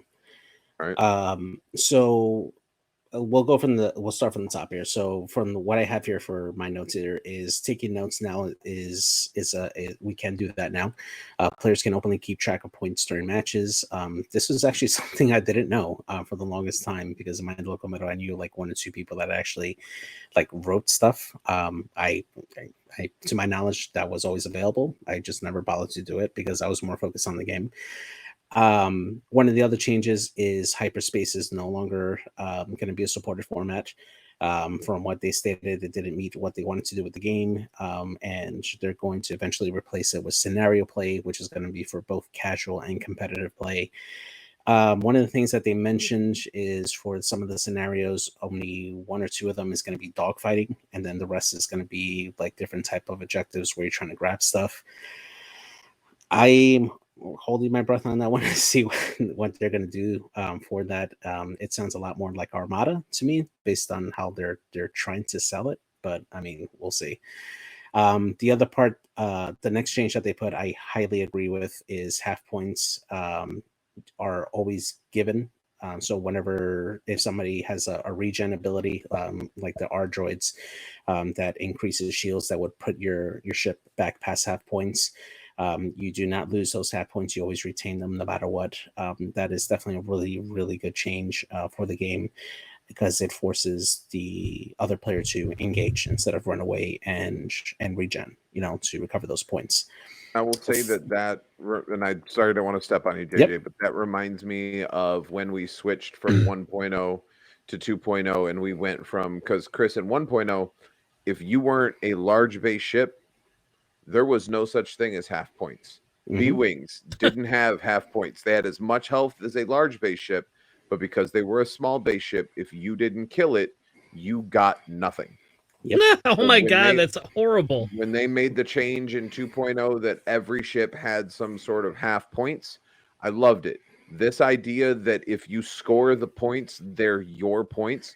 Sure, you can still regen and you can still make it harder for me to get full points on your ship, and I'm fine with that. But if I put in the work and I've damaged your ship, you healing up shouldn't get you your points back. And I agree with this. I'm happy with this. Absolutely. Yep. And I agree, Nabi, it's always felt bad. There's never a point that I was excited to go back above half and lose the points I fought for 45 minutes. Now, I'm not going to lie. I definitely been one of those players on our streams with Jack Porkins, elusive chopper. Yeah. But yeah, it definitely is a much needed change for the game. Absolutely. Yeah. The next one that they have here is ties and final salvo. They will be eliminated eventually. It looks like they're moving towards the modified win system, which gives you a points depending on how close the score was, ranging from 1 to 7, if I'm not mistaken. 1 being close to like a tie, and then 7 being like tabling an opponent, and that's how they'll move forward for competitive play for that, where it's possible for a player with less wins to do better than someone who has a perfect record for wins, just based on the amount of ships that they've destroyed. Their philosophy for this was win big, lose big. So they want you to engage more and try to take out as much ships as possible for it. I've played in a few Armada tournaments with this particular type of system. It works okay. It's a bit different than MOV, which is what we're currently using for like arts tournaments now. Does take a little bit to get used to, but it's okay. I mean, it's not really much better than MOV, honestly, and that's my opinion. Yeah, and I'm going to step in here and say I do not like how they presented it. I think this has a potential to be good. I don't like that you're going to say kill more things and you'll be rewarded for it. It's like, okay, you took away regen. You're taking away who's first and second player, right? You're making it random every round. Okay, hold on a second. Like, I'm not 100% sold on all of a sudden saying, well, now we're going to give you a different point set. I like getting rid of final salvo. Fine. Let's, and John can attest. This is the funny thing. John played this weekend in Alderaan, and he had a final salvo game. I've never had that happen in a tournament. He's never had that happen. He's been playing 5 times longer than I have. Have either of you been in a tournament and had final salvo ever? I have had, in almost a decade of X-Wing play, I have had one final salvo match. It was here in Orlando at a local that JJ plays with. I remember that. Yeah. With one of the guys, and we tied on the first roll and had to re-roll again, and I lost on the second roll by one hit. Twitchy, you had a final salvo at Alderaan too? Holy shit. This is like Twilight. So that needs to change. Like, I think final salvo is stupid. Personally, that's crazy to me. You've had 3, Nabi? Oh my god. All right, so I don't like final salvo. I think it's dumb, personally, but I'm not super into the different style of point scoring. Again, until they release or give us a better indication, I'll be conservative in my dislike. But that was one of the. I want to get rid of final salvo. I don't know if I want to get rid of MOV, and that's only because I've dealt with MOV when I played Star Wars Destiny the whole time. And so coming to MOV here was like, okay, cool. I understand. I don't understand it, but I do understand it, right? Like it's at least a system I've lived with. And in Destiny, we very rarely ever got to like a final salvo type thing. You know, like it was not a thing that happened. Regen, for fuck's sake, in in Star Wars Destiny was a thing, and that was awful. That was the worst. And that's why I'll be happy to see regen go away. I'm not sold on a different point structure for tournaments. Yeah, I kind of agree with you. Like, you know, I definitely wanted to see final salvo go, but at the same time, it's like I'm trying to rack my brain on like what else we can do for like to determine like ties, you know, other than you just get half of a win. So, I mean, you flip the first player token and whoever it lands on, like, I guess you call it in the air, 50-50, but that doesn't exactly feel good either. So it's tough to come up with like a better solution, you know, and I think this is just a stab in the dark, honestly. So what if you had a points thing, right? But the difference was is you didn't get this points value for killing more ships. So we kept MOV.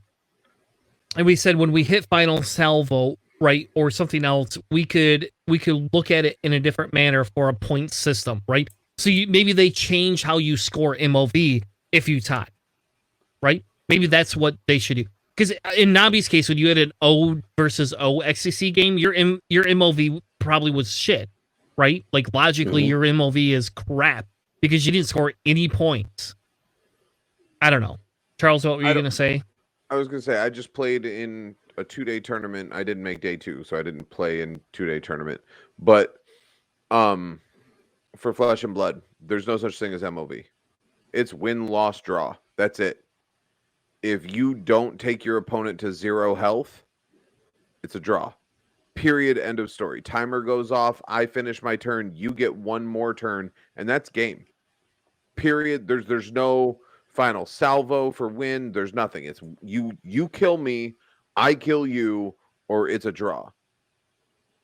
And if it's a draw, it goes into the tie column. And then when you're calculating wins and losses, ties count against you because you didn't finish the match. That sounds logical, but a little bit more, right? That sounds like a better way than final salvo. And I just don't like.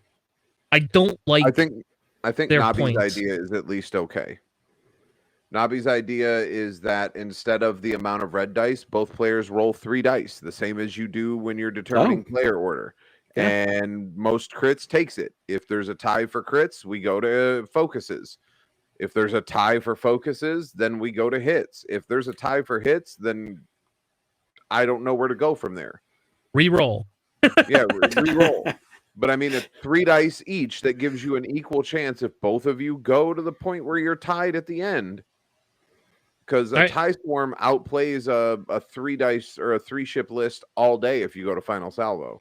But if you take a tie swarm to final salvo, you're terrible. Hey, yeah, right. Hey, you can't kill a TIE fighter. Get out. I'm kidding. All right, let's keep moving before I kill Charles. I've never had a final salvo. Just so you know, I've been playing for almost 2 years, and not once has it ever been a final salvo ever in my the whole time I've played. We'll have to engineer one, Charles. Just saying. Hey. You shoot me and then get points, and then everybody runs. Force Chris to play tile self. Nothing. Thank you. The last change here that they are adding on for competitive play is turn and time limits for tourney play. I actually didn't get the notes for how many rounds that they're officially putting in. So I'm a little mixed on it because there was a point that Will Haywood had brought up during the Alderaan tournament for the turn limit, right? So if you ever get to a point where it ends up becoming 1v1, there are going to be turns that you go through that are like 30 seconds because you're either turning around or you're disengaging to turn around to fix or something like that. And you're taking, 2-3 turns just to turn around and re-engage, right? So that's a quarter of your time, basically, of your turn limit that you've just wasted going through that. Is that going to happen all the time? No, absolutely not. But that is a situation where that could happen, right? You just end up trying to turn around or re-engage and stuff like that, and then you just run out of turns, and that could favor one list over the other.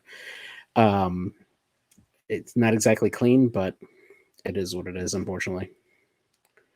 So on this, I want to say something because there's a theme that they keep going back to, and that's that you need to engage, you need to shoot. I get it, right? You want to throw dice. That's the purpose of the game. John said it earlier this weekend. There's a theme amongst all of his lists, and that's throw as many red dice as you can, right? But if we compare this to, say, boxing, which is also a dogfight type situation, more Michael Vick than World War II, but still, it's a dogfight situation, and 2 guys are beating the crap out of each other, right? They don't just stand in the middle of the ring and throw gloves. If you look at the most successful boxers, the people that we say are the greatest of all time, Muhammad Ali, you got Joe Frazier, you got the grill guy, George Foreman. Yeah, sorry, the grill guy. That's terrible. Oh my god. Sorry. George Foreman, you got Mayweather, you got all of these names that you can think of. Every one of them fought differently. Mayweather has made an entire career out of dodging, right? Muhammad Ali was great at punch dodging and then laying in the hits afterwards. We have all of these different fighting styles.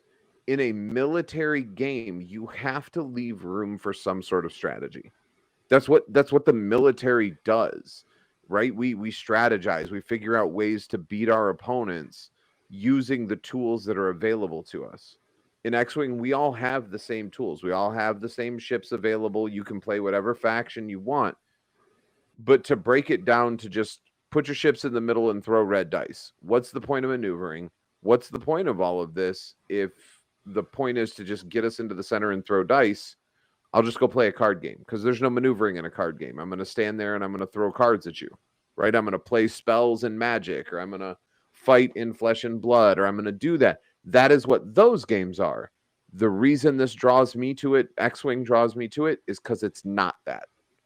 There's more to it than just a slugfest. X-Wing is a game of strategy. It's a game of positioning. It's a game of dice. There's so many like variables within the game for opportunities to make mistakes.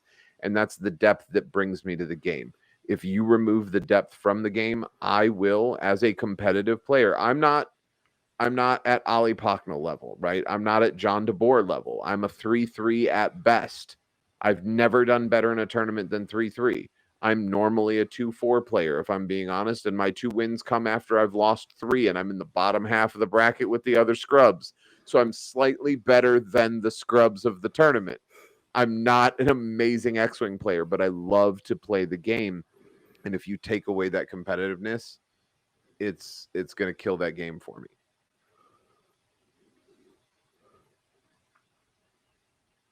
That's my 2 cents. Again, I'll shut up. Yeah. No, I agree with you. The losing that competitive edge definitely hurts the game long terms because, I mean, I understand that they're trying to. Nobby. Sorry. Yeah. Sorry. So I understand that a lot of people come into the game like even in our local, right? We've had a couple of people come in, they see Star Wars ships on the board and they're like, what game is this? Right? They're attracted by the physical representation of what the game looks like. But when you go into explaining the game and just like start teaching them those combos, and as they begin to explore the game, they want to gain that knowledge. How do I build particular lists? How do certain combos work? And they get into the nitty gritty of the game. I mean, I know quite a few of people in our league that they play good now, and when they first started, they had no idea how to build a list, right? And that's why I always carry at least 2 to 3 extra lists with me whenever I go to league, just so if we get that extra player, I'm like, hey, I'll take this out. It's really simple. I'll teach you how to play it, and go ahead and have fun, right? I agree with you. I have 5 lists in my kit right now. Yeah. And that's the thing, right? It's like, you let them go and explore. And if they have questions, you answer on it. And, to lower the skill base just for those players to come in and play, honestly, I don't think it's necessary. Most people are not going to say, hey, can you tell me in detail how this rules set plays for this game? Most people are not going to say that. Okay. Now, they're there because they see starships. Yeah, what I will say, and I will say, so there's gonna be a time limit. They're trying to enforce an engagement. Fuck you. You don't. That's what I'm going to say. I get that's what you want to do. That's not going to happen. I'm not going to change my play style with the lists I like just because you want me to engage more. You want to put it unless you reduce the time limit we have now, which I don't agree with at all. You know what? How about this? You want to change how points are done? You can change the time limit and all these other things. You're gonna isolate and make specific lists, that are gonna be the only lists that are flown competitively. Versus when we had an extended tournament this weekend, the only noticeable difference is there was 0 Empire in the cut. 0 Empire at all in the cut. No Empire. None. Not even, nobody even thought they were going to be. So, hey, into anybody saying Vader Defender, oh, you're going to be a big... No, fuck you. Vader Defender, obviously, is even at 3 points lower, still can't do shit. It doesn't matter. Weren't you one of those people? No, I was very for the points change. I think he's overcosted. I'm all for lowering Vader Defender. I could care less. I don't think it's that big of a thing. Anyway, but there was no Empire in this cut. And that, to me, that's actually the biggest statistic that comes out of this. And I actually now have to spend an hour tomorrow going through all the damn Empire lists to figure out what was flown. Did we just fly less Empire? Because, for Christ's sake here, folks, this seems silly. Anyway. Side note for that, there was a Defender list with 2 Lambda shuttles. One of them Cyan, another one the Omicron. That seems actually really interesting. Yeah. I'm I don't sorry. even own two lambdas. One defender and 2 lambdas. Yes, one defender, 2 lambdas, and one of the lambdas is Sai. So Speaking of yeah, just sitting in the middle of the board and throwing dice. think Yeah, about it. It's like a slower fire spray. You know, you got front arc, rear arc, and it's a you're crappy coordinating everything. fire spray. Is what it is. It is a crappy fire spray. Yeah. Yeah. It's also like half the points of fire spray. Yeah. Anyway, so all right, let's reconvene because we're close to 2 hours, and I want to make sure we stay at that 2-hour limit no matter what. So let's go to the proposed changes for that they mentioned on stream. First one on the list, let's get through it. Bumping can now grant you a focus or calculate token. So yeah, that definitely got a lot of controversy out in the community for that.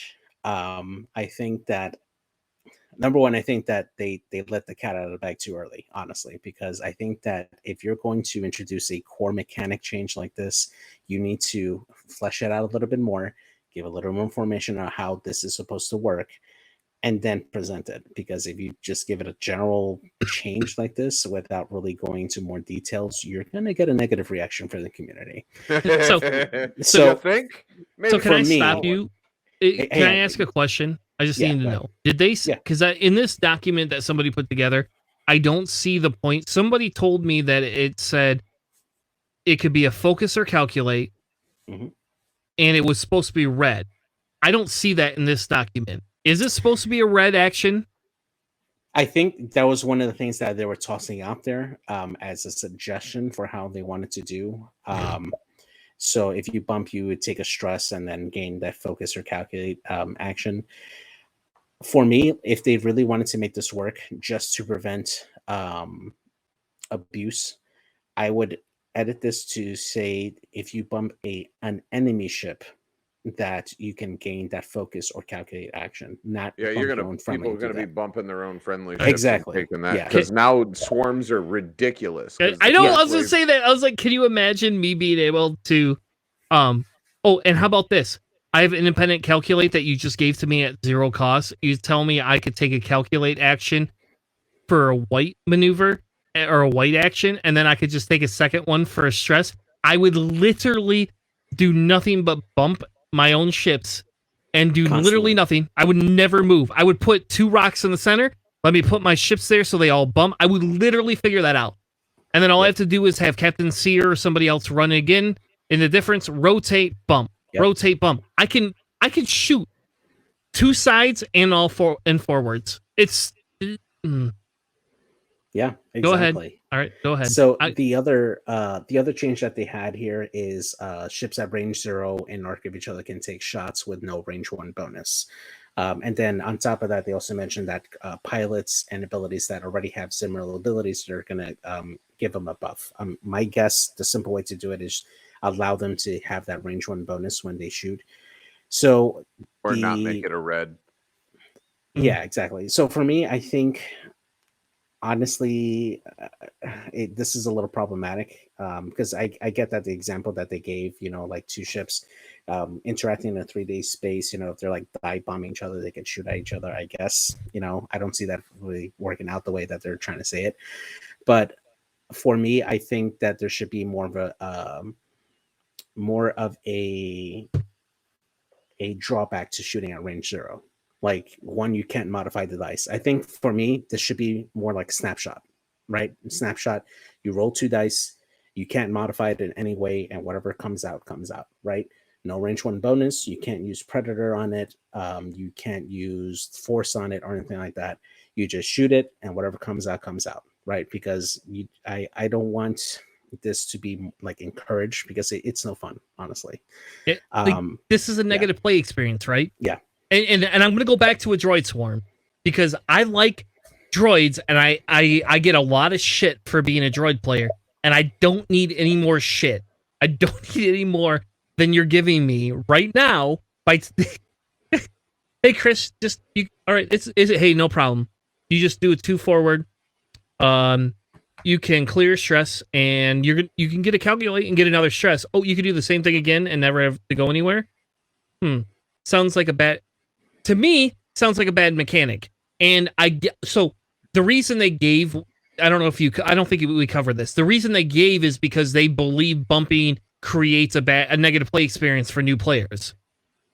And you want to know what I say? And this is going to sound super callous. I'll be honest. Boo fucking who. And I want to say, you want to know how many times a new player has bumped me? And then I've gone ahead and said, hey, go ahead and take that focus. I'm okay with that. Yeah, you know how many times I've actually said that? Mm-hmm. Like, you know what? I get it. I knew what I was doing, and I was being a dick and blocking you. Go ahead and take a focus. And they'll go, well, why? Well, that's not the rules. And I said, because it's a teachable moment. But in a competitive scene, I don't want to fly against 8 vultures that do nothing but sit in the middle of an effing board and shoot. Literally, I can rotate 2 vultures on a rock, do K-turns with the other ones, and within one turn, I can shoot 360 degrees. What does that sound like? It sounds like TLTs. No, I'm just kidding. It does. Yes, it does. Come on, man. Like, let's be honest. So, here is something that I would like to see. Now, before I say this, and before the chat jumps down my throat and tells me how terrible it is, I've not fleshed this out, but it's an idea, and it's always something why I've wondered it didn't exist. If I'm racing a car and I bump into the car next to me, I don't just lose my focus for a second. my car gets fucked up, and their car gets fucked up, right? Excuse the language, I apologize, but that's what happens. So if I bump your ship, both ships should get some sort of a token. And if you get bumped again while you have a token, then the ships take a damage card. I mean, if we wanted to follow, what I was going to say, if they wanted to follow their philosophy of like constantly attacking each other and wiping out ships, hey, you bump another ship, here's a strain. Here you go. Either a strain or like if you do it 2 times in a row. So like if you're just planning to block over and over and over again, ships are bumping into each other. They should be taking physical damage if your 2 ships are crashing into each other. Yeah. If I crash my boat into your boat, one of us is going to sink. We don't just go, oh, sorry, and both float away. Damage is done. That's what happens. Think about it this way, too. What game does AMG own now that they canceled? I didn't mean cancel. I'm sorry. To trigger people in the audience. But what game did they say they are only going to do OP for and no new ships that do damage when you bump? Armada. Yep, thank you. Play Armada, folks. And you're right, Nabi. I'm thinking of it in a 2D aspect because we are playing in a 2D aspect. The one thing I don't want, and I'll say this as a HeroClix player, the one thing I don't want is fucking elevation. No. I don't want high, medium, low. In HeroClix, you're in the old rules, old school HeroClix, Superman could fly, he could hover, or he could be on the ground. And if he was flying, he could only get shot by other superheroes that were flying. If he was hovering, he was in the middle and could get shot by both. And if he's on the ground, he could only be shot by people that are on the ground. Flying couldn't do it. That created such confusion because if you forget to move the little marker or if gravity happens and it falls on its own, then what happens? No, we don't. Yeah, just use more pegs for elevation. Nabi, you're my favorite he's just person trolling in the you. world, Nabi. You're just a dick. But good luck with the ghost. Yeah, right. But like, yeah, oh God, you can't even keep the ghost, the Falcon and the ghost. You couldn't keep on a peg if your life depended. I know you're trolling, Nabi. I'm staring into the skid, man. But I think that there should be some sort of damage quotient. Like if I bump you once, it's like, oh, that happened, and maybe the ship rattles a little bit. But if I bump you a second time in a row, I lose a shield. I take a damage card, right? You want to force fast play. You want to force people to engage. You want to get rid of bumping. That's how you do it. You create a negative effect for both players for bumping. Not a positive effect for one player for bumping. You create a negative effect that moves the game state forward. Yep. And that's my opinion. And I agree with you. And the reason I can put words in their mouth a little bit. because what they're trying to do is level set the game for their road rules, right? So what happened is they have this map, right? And they say they Paretoed all the issues, and one of the top issues. So for those of you who do you both of you know what Pareto is? Pareto? Is that A Pareto the analysis? The guy from No. God of War? No, that's Kratos. That's pretty cool too. I like Kratos, but this is Pareto. It's a Pareto analysis. So Pareto means that typically 80% of your issues with something is stem from 20% of the problem. So essentially, if I have 10 issues, that the majority of the issues are going to be related to two things. So what they did, and this is a business move that's okay. I actually get behind this type of stuff because this is what I do for a living, right? I do this. This is what I do for a living. In some way, shape, or form. I guess I don't sit there and Pareto analysis every client I have. But anyway, we sit down and we pick out what are all the bad things, and then we look at the correlation between what is causing this and find the correlation. When you fix it, usually you find that the majority of the correlations are just the majority of the issues are a small set of correlation issues. So what they're saying is second player and first player is an issue, and it's probably one of the larger issues in the game. So then what they do is they come up with all these sub tactics to try to fix it, right? Road rules, bumping and taking freaking, mods, shooting at range 0 with no bonus, but you can still shoot at range 0. I mean, like, come on. That's stupid. Anyway, For the record, missed opportunity to do a non-Star Wars related picture on the back and use like the MTV Road Rules logo. Oh yeah, right. Yeah. Missed opportunity. Sorry. Oh, all right. Damn it, Charles. Maybe you should be in charge of the pictures for the show. Damn it. No. That's good. That's good. a terrible idea. Nope, We'll get that was shut a down good. in a month. That was a really good idea, though. Terrible idea. All right. Let me walk back to my analysis. Go ahead. You're good. You're good. Yeah. So what they do is they have this big map, and then they have all these subtextures, and then what they do with the subtextures is they're saying, okay, well, let's take all of these and analyze them and say which one is going to be the biggest problem out of all these that we could fix the easiest, and what more problems does it cause from that? And they're just in the middle of testing all these things. So they're suggesting we give bumping creates giving you a mod for stress is what they said on stream according to JJ. And so they're saying we're going to give you this mod, but it's going to be stressful, so you're still taking a negative.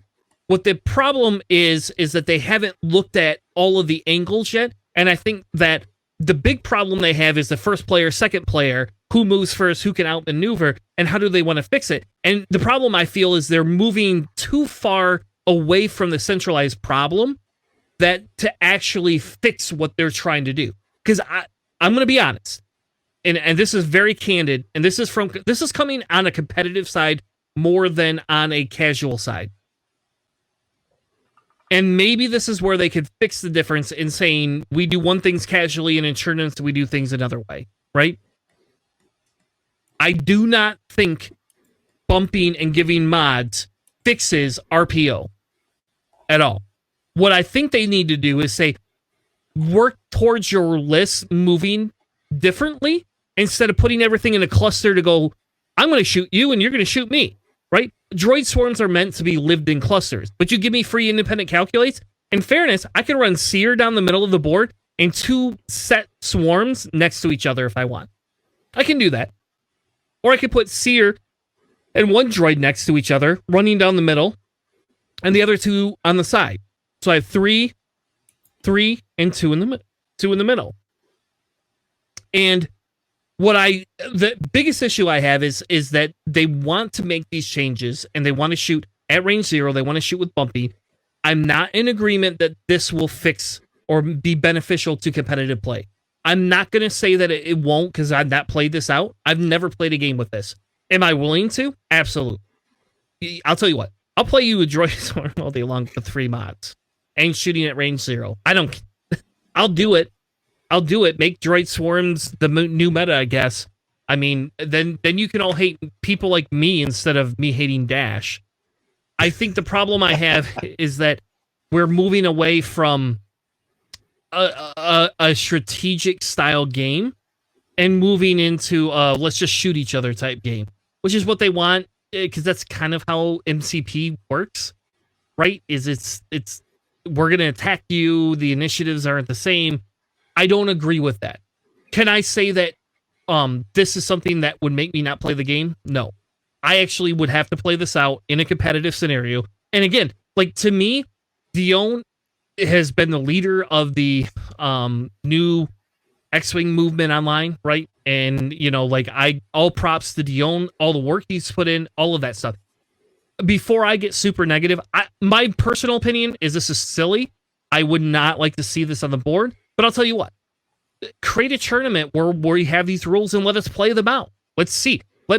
Let's take a Nicholas Gon and an Dr. Khan, and, you know, let's put these people in the position where they can take these new rules and see if they actually work in the meta. Right? You'll quickly flesh out whether AMG is going down the wrong path or not. Very quickly. When you get, I mean, how many people do we have at Alderaan? Over 200, right? Yeah, 245, I want to say. Mhm. Yeah. And if 50% of them are playing with these new type of rules, you'll quickly vet out which rules are not going to work very well in competitive play. That's just my piece. And I'm a very passionate person. I'm not going to dwell. If they do make these changes, then fine. Let's work with them. The problem, again, and now I'm tangenty. So this is my personality. It's just a tangent. And what the two of you are supposed to do is kind of rein me back in. Because I have a really hard time tangenting. And I'm telling you right now, I tangent a lot. But what's happening is they're introducing inception your tangent, because you tangent into a tangent. That's very true. I'm jousting you. All right, fine, fair enough. I'm jousting you with a lot of. That's me. I'm very, very excited. So excitable. see, this is part of the problem I was saying earlier, that AMG released the cat out of the bag too soon, right? Because now all we can do, right, is just try to imagine the game based on the very little information that they gave us for the proposed rule changes, right? Because, you know, one of the questions I was asked on the stream is, well, now what are we going to do with three whole ships or aces that rely on you know, arc dodging and, you know, can die from being jousted? And the response is, well, we're going to go ahead and try to rework some of these, but you're not going to give us any specifics because they haven't gone down that road as of yet to consider the ramifications of this change. So while I appreciate them giving us this information, because that just proves to me that that they are working on the game, that they haven't just shelved it in the corner and just said, well, we'll deal with it when we get to it, you know, that they're actually working on it. That's a positive that can take out of this. But at the same time, you already riled up the gamers, right? The people who play this game with the road rules, and then you're giving tidbits of information of a major change that's in the works without giving us more information. And I appreciate that they were trying to give us that information to let us know, like, hey, you know, this is something that we're thinking about, so going on. But then you cut it short, and you get a negative reaction from the community because you've already made one major rule change with the road rules, and now you're changing another fundamental part of the game without giving us much in return, you know. So I'm gonna say a couple of things really quick. First, Mystic, thank you for the follow. Second, Mystic, awesome Dune reference in the chat. I appreciate that more than you know. I don't know how many of the people here are Dune fans. I know I am.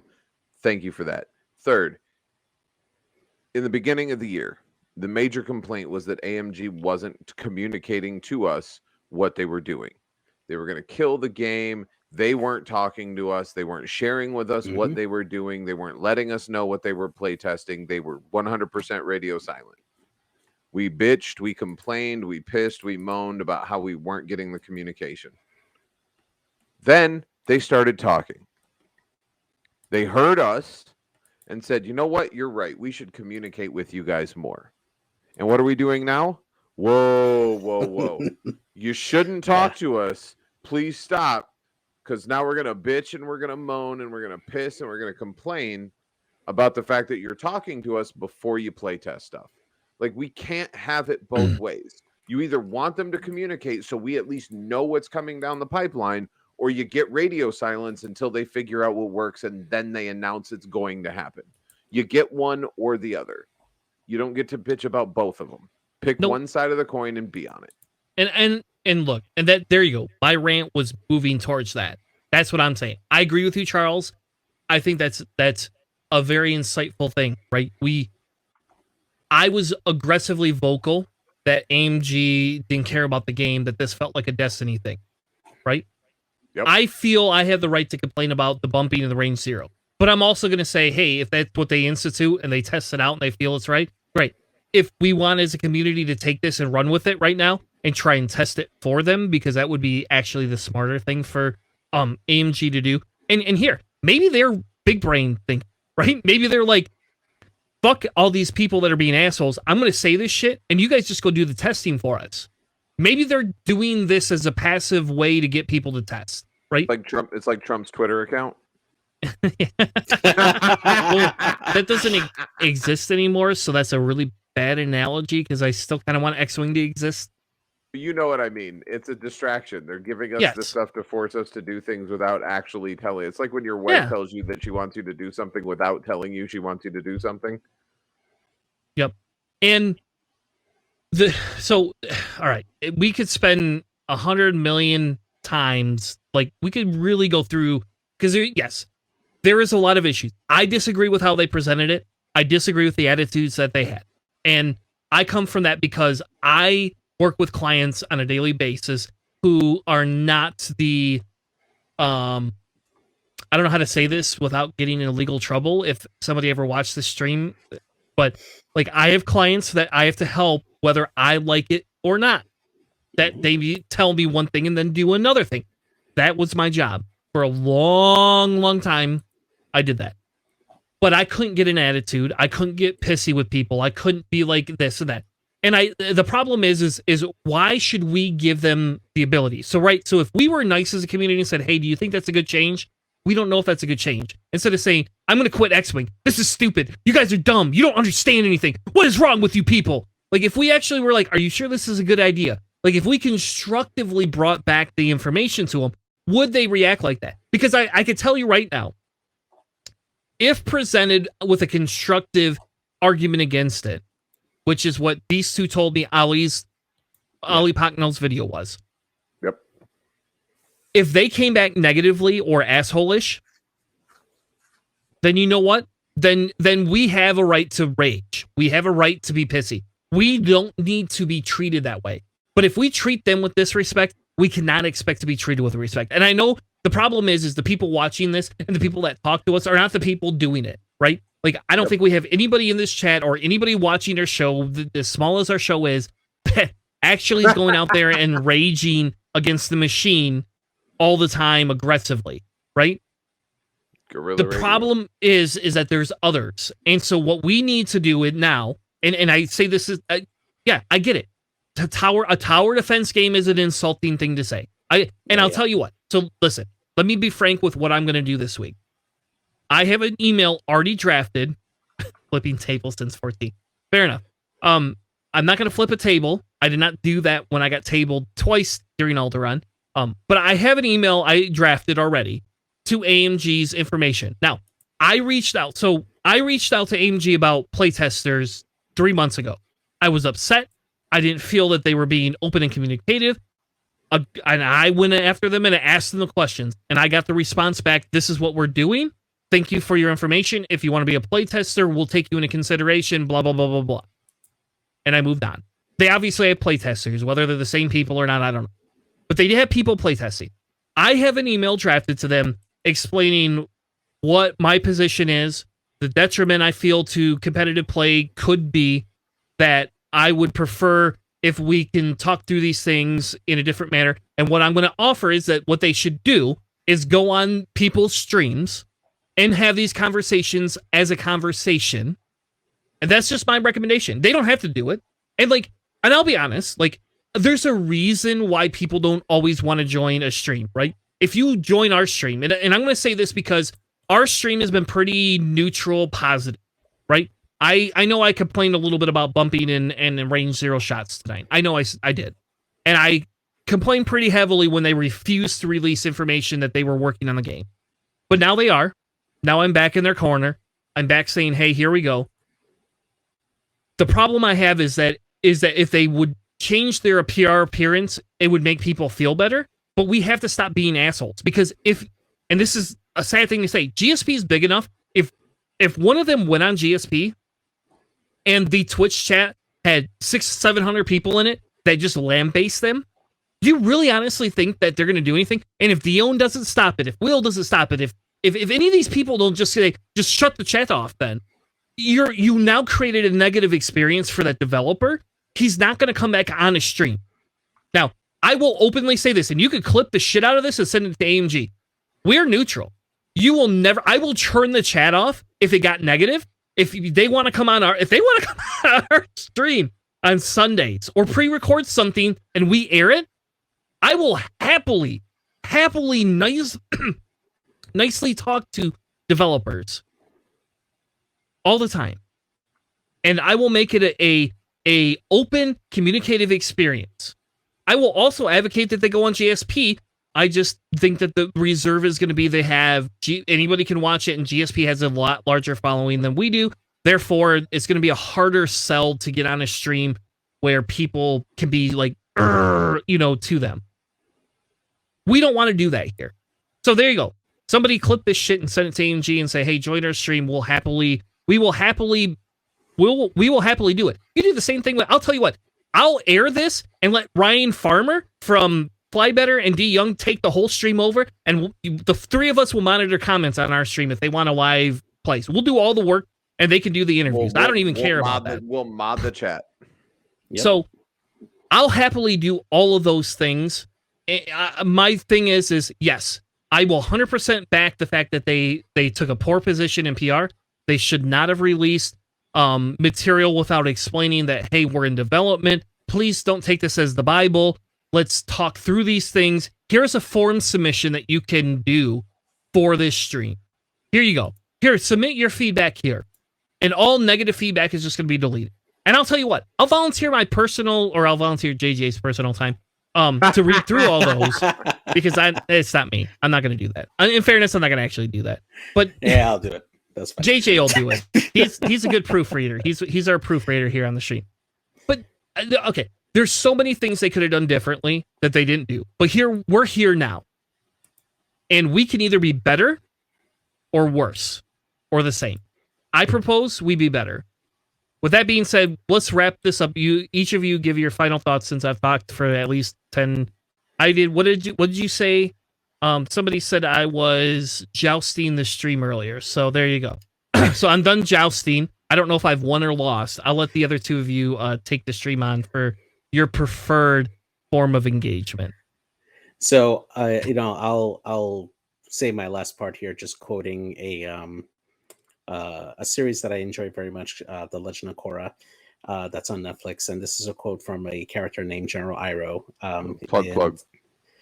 Exactly.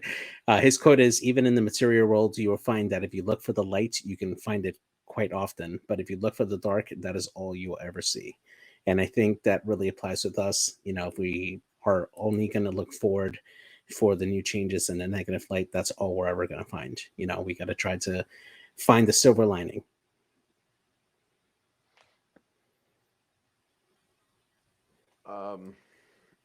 I guess my closing thoughts are watch Ali's video. Yes. That's all I'm going to say. I don't have enough information. I don't have enough data because I don't have any data to formulate an accurate opinion on whether this is positive for the game, whether it's negative for the game, whatever the case may be. I like playing the game. I like playing the game competitively. I really like playing competitive games. That's why I play Flesh and Blood now as well, in addition to X-Wing. Please keep my game alive. That's my implore to AMG. Keep the game alive. Do what you can to foster good relations with the community as much as you possibly can. Star Wars fanboys are assholes. That's what we are. We're crybaby assholes. We don't want you to change anything, but we also don't want it to remain exactly the same. So good luck balancing that. But please keep my game alive. That's all I gotta say. Because we sound right now the community sounds like really crappy Sith, right? Right. We That's sound like like the same community who saw The Force Jedi. Awakens. No, that saw The Force Awakens and went, oh, it's just episode 4 retooled. And then they changed everything in the next one. And, oh, it's much too different than what I know. Like, that's what we sound like right now. Mm-hmm. Yep. With that being said, we're gonna go ahead and end the show tonight. I love this game. I don't want to see this game end. I think that we can provide positive, constructive criticism back to them. And, because a famous Sith said this once, peace is a lie. There is only passion. Through passion, I gain strength. Through strength, I gain power. Through power, I gain victory. Through victory, my chains are broken. The Force shall free me. But here you go. You want to know something? It's not going to work in a capitalist system where there is no such thing as the Force. It's just not going to work. We can rage all we want, and we could say peace is bullshit, and we only believe in passion. But if we don't tailor it and understand how to harness it, the Force is not going to come to us. It's not going to be here. And I'm not saying don't be passionate. I'm not saying don't give a damn. I'm not saying don't fight for the game that you love. I just think that we need to fight in a logical, meaningful way. With that being said, thank you all for joining us tonight. We love you all. Have a good night. And if you could figure out how to get an interview with AMG to come on a stream, we'll happily host any of that. Thank you all. Have a good night. See ya.